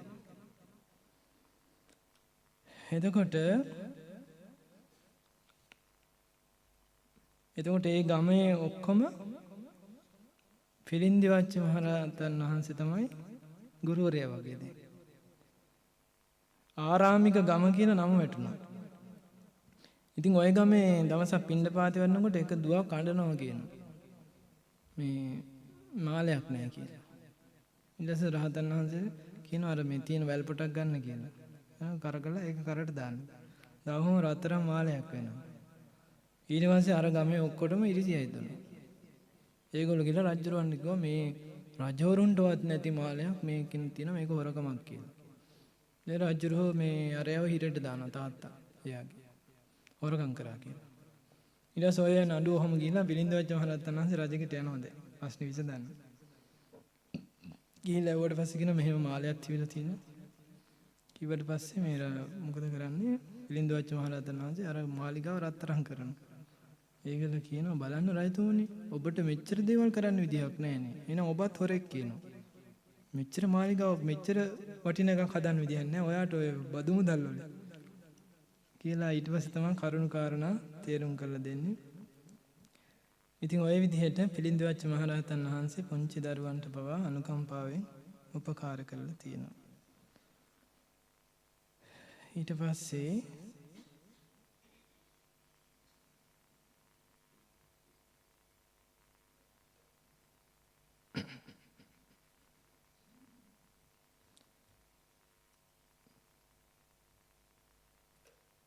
ඉස්සර බුද්ධ ශාසනයක් තියෙන කාලේ දොරටුපාලයෙක් වෙලා ඉඳලා තියෙනවා ඒ නගරේ. ඒ බුද්ධ ශාසනය ගොඩාක් පින් කරලා තමයි මේ බුදු කෙනෙක් ළඟ පැවිදි වෙන්න තරම් පින මෝරලා තියෙන්නේ. ඉතින් මේ පිළින්දිවච්ච මහරහතන් වහන්සේ දෙවියන්ට ප්‍රියමනාපයි. එතකොට මොකක්ද හිතෙන්නේ ඔයගොල්ලන්ට? දැන් දෙවිවරු වඩින්නේ නැහැ කියලා දුක් වෙන අයට ඉන්නවනේ. දැන් පිළින්දවච්ච මහරහතන් වහන්සේ මෙහෙට වැඩිව මොකද වෙන්නේ? නේද? ඒකනේ දෙවිවරු කැමති. ඒ නිසා මේ පිළින්දවච්ච මහරහතන් වහන්සේ මේ පුණ්‍ය භූමියට අද හවස් වෙනකොට වැඩම කරනවා. සාදු සාදු කියලා අනුමෝදන් වෙන්න. ඊට පස්සේ දැන් ඉවරයි කියලා හිතන්නේ. ඊට පස්සේ තමයි මේ පැත්තටම ගැලපෙන රහතන් වහන්සේ නම. කවුද? ප්‍රත්‍යන්ත දේශයකට ගිහිල්ලා බුද්ධ ශාසනයේ බබළුවපු රහතන් වහන්සේ. පුන්න මහරහතන් වහන්සේ. පුන්න මහරහතන් වහන්සේ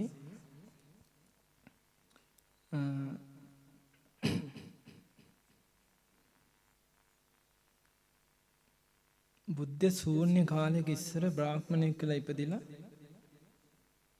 මේ ගිහි ගෙදර දුකයි කියලා මේ පැවිදි වෙනවා. පැවිදි වෙලා එක පර්වතයක වැඩ ඉන්නකොට පසේ බුදු කෙනෙක් වැඩ ඉඳලා පිරිනවන් පාලා. මුළු වනාන්තරේම ව්‍යාඝ්‍රයෝ සිංහයෝ කෑ ගහනවලු. මොකද මේ කෑ ගහන්නේ කියලා බලන්න ගියාම ඒ පසේ බුදුරජාණන් වහන්සේ ගිලන්නෙලා ඉඳලා පිරිනවන් පාලා. එතන ලොකු එළියක්ලු. ඊට පස්සේ දැක්ක පිරිනවන් පාලා ඉන්නේ කියලා තර කැබලි වියලි තන දරු එකතු කරලා පසේ බුදුරජාණන් වහන්සේගේ දේහය චිතකයකට නංවලා ආදාහනය කරලා සිරුර දැවී ගියාට පස්සේ සුවඳ පැන් ඉහලා මේ පිරිනවන් පාපු බුදු කෙනෙකුට උපස්ථාන කළා පසේ බුදු කෙනෙකුට. ඒක දැකපු අහසේ හිටපු දෙවියෙක් තුන්වරක් සාදුකාර දුන්නාලු හොඳ වැඩක් කරේ කියලා. ඔබට හොඳක් වේවා යහපතක් වේවා කියලා පුන්න කියලා කිව්වා. ඒතර ඒ කාලේ පුණ්‍ය කියලා දෙන්නේ. පස්සේ කාලේ ඒ නම ආපු හැටි බලන්න. ඒ පුණ්‍ය කර්මයේ බලයෙන් පුදුම විදිහට දිව්‍ය සැප වින්දා කියනවා. බුදු කෙනෙක්ගේ චිතකයේ වසයි බුදු කෙනෙක්ගේ චිතකයේ දන්නවා. අපේ ගෞතම බුදුරජාණන් වහන්සේගේ කාලේ සුප්පාරක පටුන එක්තරා ධන ගෘහපති පවුලක ඉපදිලා මේ වෙළඳාම කරලා තියෙනවා. ඔය වෙළඳාම කරලා තියෙන අයියයි මල්ලි. වෙළඳාම කර කර ඉන්න අතරේ තමයි සවැත් නුවරට එන්නේ. සවැත් නුවර මිනිස්සු මාල් සුවඳ විලුම් අරගෙන පොලිමට යනවා දැකලා කොහෙද මේ යන්නේ කියලා බලන්න තමයි ගියේ. ගියාට පස්සේ එක දවසයි බණ හැවුවේ. මේ ජීවිතේ මෙහෙම කරන්න බෑ, මේක කැප කරන්න ඕනේ කියලා එදාම තමන්ගේ ගැල් 100 ගාණක් ධනය වස්තු ඔක්කොම මල්ලිට වාර දෙන්න කියලා පැවිදි වෙන්න යනවා කියලා තීරණය කළා. එක දවසේ ඊට පස්සේ පැවිදි වෙනවා. මේ හරියන්නේ නැහැ කොහෙවත් භාවනා කරන්න. අවසර ගන්න යනවා මේ සුණාපරන්තයට යන්න. එතකොට භාග්‍යවතුන් වහන්සේ අහනවා පුන්න ඔය සුණාපරන්ත මිනිස්සු හරි දරුණුයි. ඔබට බණී සෑ නොසෑහෙන්න. ඊට පස්සේ කියනවා භාග්‍යවතුන් වහන්සේ බැන්නට කමන්නේ. මට ඒගොල්ලෝ පහර දෙන්නේ නෑ ඔය කිව්වට පහර දෙන්නත් පුළුවන් කියනවා. පහර දුන්නට කමන්නේ නැහැ කියනවා. අතින් පයින් ගහන එකක් නෑ නේ කියනවා. අතින් පයින් ගැහුවට කමන්නේ නැහැ ස්වාමිනේ. දඬු මුගුරු වලින් ගහන්නේ නෑ දඬු මුගුරු වලින් ගහන්න පුළුවන්. දඬු මුගුරු වලින් ගැහුවට කමන්නේ නැහැ ස්වාමිනේ. ආයුධ වලින් ගැහුවොත් තමයි සැර. නෑ ආයුධ වලින් උලත් ගහන්න පුළුවන්. ආයුධ වලින් ගැහුවත් කමන්නේ නැහැ ස්වාමිනේ. ඒගොල්ලෝ මරණ එකක් නෑනේ. නෑ පොන්න මරන්න උනත් පුළුවන් කියලා. අනේ භාග්‍යවතුන් වහන්සේ මේ භික්ෂුන් වහන්සේලා ඉන්නවා ආයුධ හොය යනවා. අනේ මාව මරන්න කී යනවලු. මට ඒම හොයන්න ඕනෙත් නෑ. මාව හොයාගෙන ඒවා එනවා කියලා මං සතුටු වෙනවා කියලා. භාග්‍යවතුන් වහන්සේ සාදුකාර දෙනවා. පුන්න ඔබ හරියනවා එතනට කියලා. වැඳලා භාග්‍යවතුන් වහන්සේට වන්දනා කළා සුණාපරන්තයට යනවා. ඊට පස්සේ මකුලාරාම කියලා විහාරයක් හදාගෙන තමයි වැඩ ඉන්නේ. උපාසකවරු 500ක් උපාසිකාවෝ 500ක් බිහි වෙනවා. ඊට පස්සේ මල්ලි ඇතුළු පිරිසක් මේ වෙළඳාම යනවා. මේක දිවයිනකට යනවා සඳුන් තියෙන්නේ. මේගොල්ලෝ සීමාවක් නැතුව සඳුන් ගස් ටික කපනවා. ඒ අමනුෂ්‍යය කෝප වෙනවා. කෝප වෙලා මේගොල්ලෝ මුහුදට යනකම් ඉඳලා නැව පෙරලනවා. පෙරලන්න යනකොට ඔක්කොම එක එක දෙවිවරු අනන් ඔක්කොම අදහන අය කෑ ගහ යාඥා කරද්දී අර මල්ලි මගේ සහෝදරයන් පුන්න ස්වාමීන් වහන්සේ සිහිපත් කරනවා. සිහිපත් කරනකොට පුන්න ස්වාමීන් වහන්සේ අහසේ වැඩ ඉන්නවා දකින්නකොට අමනුෂ්‍යෝ හිතනවා අනේ මේ අපේ ආර්යයන් වහන්සේනේ කියලා අමනුෂ්‍ය යනවා කියලා. ඒ සියලු දෙනාම බේර ගන්නවා. ඊට පස්සේ සඳුන් වලින් කොටසක් පුන්න ස්වාමීන්ට පූජා කරද්දී පුන්න ස්වාමීන් කියනවා ඒක මට නෙමෙයි භාග්‍යවතුන් වහන්සේට විහාරයක් හදන්න කියලා. ඊට පස්සේ විහාරයක් හදද්දී භාග්‍යවතුන් වහන්සේට ආරාධනා කරන භාග්‍යවතුන් වහන්සේ කූටාගාර 500කින් වටින්නේ අහසින් මේ සක්දෙන්දු තමයි ඔක්කොම ලෑසි කරන්නේ. ඔය එනාතරේ සත්‍යබද්ද පර්වතේ හරහා යනවා භාග්‍යවතුන් වහන්සේ. එතන මිත්‍යා දෘෂ්ටිකෙක් ඉන්න සත්‍යබද්ද. එයාට බණ කියලා සම්මා දිට්ඨියට නෝ රහත් වෙනවා. එයාත් කූටාගාරයකට නගිනවා. එකක් හිස්ස වෙන්නේ. ඒ 500ක් කූටාගාර වලින් අහසින් ගිහිල්ලා දානේ වැළඳලා පුන්න ස්වාමීන් වහන්සේ එහෙම නතර වෙනවා. එතකොට භාග්‍යවතුන් වහන්සේ එතන සිරිපා තියෙනවා. මක්කුලාරාමේ මක්කම. අද මුස්ලිම් ජනතාවගේ අතිශය පූජනීය තැන නොදැන හරි වඳිනවනේ නේද? පින් රැස් වෙනවා. ඉතින් ඒක භාග්‍යවතුන් වහන්සේගේ සිරිපාපත්ම කියලා තමයි කියන්නේ. සත්‍යබද්ද පර්වතයේ සිරිපා තියෙනවා. නර්මදා නදී තීරයේ සිරිපා තියෙනවා භාග්‍යවතුන් වහන්සේ. ඉතින් ඒ පුන්න ස්වාමීන් වහන්සේ ඉවසීම කියන එක තරම් එච්චර ඉවසීමක් නැති අපිට පුන්න ස්වාමීන් වහන්සේ වටින එක නම් ලාභයක්. ඒ ස්වාමීන් රහතන් වහන්සේ වැඳ වැඳ ඉවසන්න පුරුදු වෙන්න ඕනේ. ඉතින් ඒ රහතන් වහන්සේත් මේ ප්‍රත්‍යන්ත දේශය සොඳුරු දේශයක් කරන්නට මේ භූමියට වැඩම කරනවා. සාදු සාදු. දැන් ඇතිනේ දෙන. බෝසතාණන් වහන්සේ සම්බුදු වෙන්න කියලා පෙරම් පුරද්දී ජීවිත ලක්ෂ ගානක් ඒ තමන්ගේ ලයට ජාතක කරලා තමයි ඉපැද්දේ. එතකොට බෝසතාණන් වහන්සේ අවසාන ආත්ම භාවයට එද්දී තමන්ට ජාතකව තමයි ඉපැද්දුවේ. ඊට පස්සේ ඉපදිලා දවස් කීපයක් ඇතුළත තාත්තා පුතාට වඳිනවා. දඹරුක්සෙවෙනි පුංචි පුතා භාවනා කරද්දී තාත්තා පුතාට වඳිනවා. කිඹුල්වත් පුරේට වඩිද්දී ඔක්කොම බලාගෙන ඉඳි තාත්තා පුතාට වඳිනවා බුදුරජාණන් වහන්සේ. මාර්ගයේ ඉඳලා බණ කියද්දී සෝදාපන්න වෙනවා. අවසානයේ රහත් වෙනවා. කවුද? සුද්ධෝදන මහ රහතන් වහන්සේ. කඩුවෙල අසපි සෑය හදද්දී ඒ සෑයට ලැබුණ ධාතුන් වහන්සේ නම සුද්ධෝදන මහ රහතන් වහන්සේ. එදා අපි ආදරයෙන් වැන්දා. ඒකේ තියෙන අසිරිමත් බව තමයි අපේ ගුරු දේවයන් වහන්සේ ඒ ධාතුන් වහන්සේ අපේ බෝධම් සාන්සිට බාර දෙනකොට සෑයට නම වැටුණා සොදොන් මහා සෑය කියලා. ඒ සුද්ධෝදන මහරහතන් වහන්සේගේ ධාතුන් වහන්සේ ඒ සුද්ධෝදන මහරහතන් වහන්සේ මේ භූමියට අදහස වැඩම කරනවා. සාදු සාදු ඒ උතුම් රහතන් වහන්සේලා නිකලස් ගුණයෙන් බබලනවා, ශ්‍රමණ ගුණයෙන් බබලනවා. ආශ්චර්යයි, අද්භූතයි, සමාහිත බව පුදුම සහගතයි. ආශ්චර්යයි ඒ උතුම් රහතන් වහන්සේලාට. භාග්‍යවතුන් වහන්සේ ප්‍රමුඛ උතුම් රහතන් වහන්සේලාට කෝටි කෝටි වාරයක් අපගේ নমස්කාරය වේවා. සාදු සාදු. අපි චූටි වෙලාවක් ඒ උතුම් රහතන් වහන්සේලා ගැන සිහි කරමු.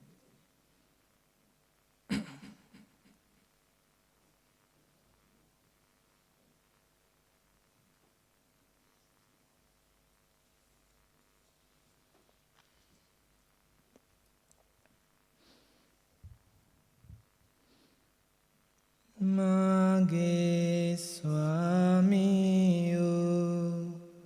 බුදුරජාණන් වහන්සේගේ ශ්‍රාවක සංඝරත්නය රාග ද්වේෂ මෝහ දුරු කිරීම පිණිස ප්‍රතිපදාවේ දුන නිසා සුපටිපන්න වනසේක සුපටිපන්න වනසේක සුපටිපන්න වනසේක. මාගේ ස්වාමියෝ බුදුරජාණන් වහන්සේගේ ශ්‍රාවක සංඝරත්නය ඍජු මාර්ගයෝ ආර්ය අෂ්ටාංගික මාර්ගයේ ගමන් කිරීම පිණිස ප්‍රතිපදාවේ යෙදුන නිසා උජුපටිපන්න වනසේක උජුපටිපන්න වනසේක උජුපටිපන්න වනසේක. මාගේ ස්වාමියෝ බුදුරජාණන් වහන්සේගේ ශ්‍රාවක සංඝරත්නය චතුරාර්ය සත්‍ය සත්‍ය ධර්මය අවබෝධ කිරීම පිණිස ප්‍රතිපදාවේ දුන නිසා ඥාය පටිපන්න වනසේක ඥාය පටිපන්න වනසේක ඥාය පටිපන්න වනසේක මාගේ ස්වාමියෝ බුදුරජාණන් වහන්සේ බුදුරජාණන් වහන්සේගේ ශ්‍රාවක සංඝරත්නය අවබෝධ කරගත්තා මතකයේ දරාගත්තා චතුරාර්ය සත්‍ය ධර්මය දේශනා කිරීම පිණිසම ප්‍රතිපදාවේ දුන නිසා සාමීචි පටිපන්න වනසේක සාමීචි පටිපන්න වනසේක සාමීචි පටිපන්න වනසේක බුදුරජාණන් වහන්සේගේ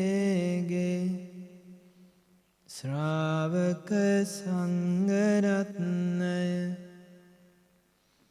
බොහෝ දුර සිට පැමිණ අප උපස්ථාන කිරීමට සුදුසු වන නිසා ආහුනේය වනසේක ආහුනේය වනසේක ආහුනේය වනසේක මාගේ ස්වාමියෝ බුදුරජාණන් වහන්සේගේ ශ්‍රාවක සංඝරත්නය ආගන්තුක සත්කාර ලැබීමට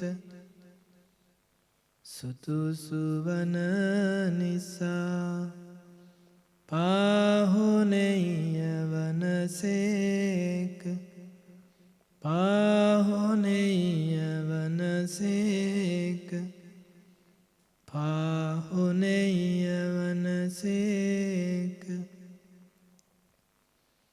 මාගේ ස්වාමියෝ බුදුරජාණන් වහන්සේගේ ශ්‍රාවක සංඝරත්නය පින්සලකා පුදන දේ පිළිගැනීමට සුදුසු වන නිසා දක්ඛිනේය වනසේක දක්ඛිනේය වනසේක දක්ඛිනේය වනසේක මාගේ ස්වාමියෝ බුදුරජාණන් වහන්සේගේ ශ්‍රාවක සංඝරත්නය ඇඳිලි බැඳ තබා පසඟ පිහිටුවා දණ්ඩ නමස්කාරයෙන් වන්දනා කරන්නට සුදුසු වන නිසා අංජලි කරණීය වනසේක අංජලි කරණීය වනසේක අංජලි කරණීය වනසේක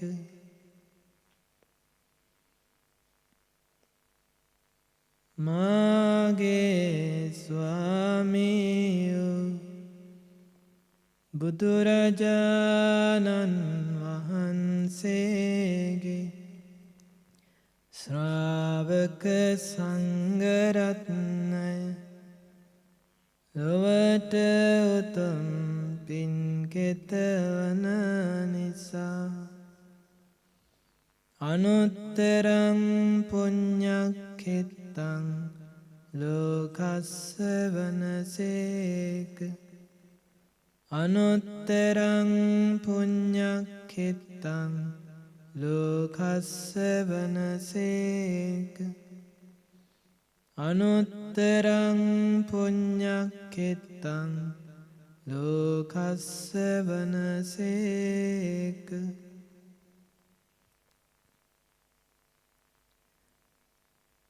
මහා ගුණ ඇති බුදුරජාණන් වහන්සේගේ හද මඩලෙන් උපන්නා වූ නන මඩලෙන් උපන්නා වූ ධර්මයෙන් උපන්නා වූ උතුම් රහතන් වහන්සේලා ඒකාන්තයෙන්ම සුවසේ වැඩ සිටිනසේක ත්‍රිවිධ තෘෂ්ණාවම දුරු කළසේක මාන්නය නසාලෝසේක අවිද්‍යා මෝහ ජාලය සිඳ බිඳ දැමෝසේක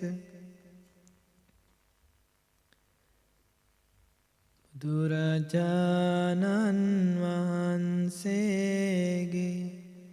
ඖරස පුත්‍ර වූ උතුම් රහතන් වහන්සේලා බිය රහිතව වැඩ සිටිනසේක සිංහරාජයින්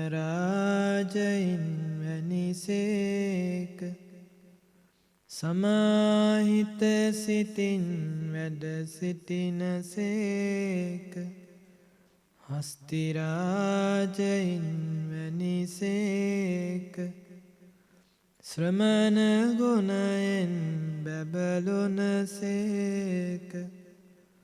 නිකෙලෙස් ගුණයෙන් බැබළුනසේක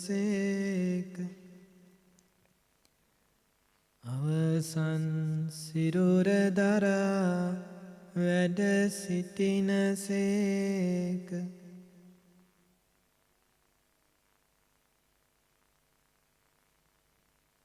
බුදුරජාණන් වහන්සේගේ හද මඩලෙහි උපන් දරුවන් වනසේක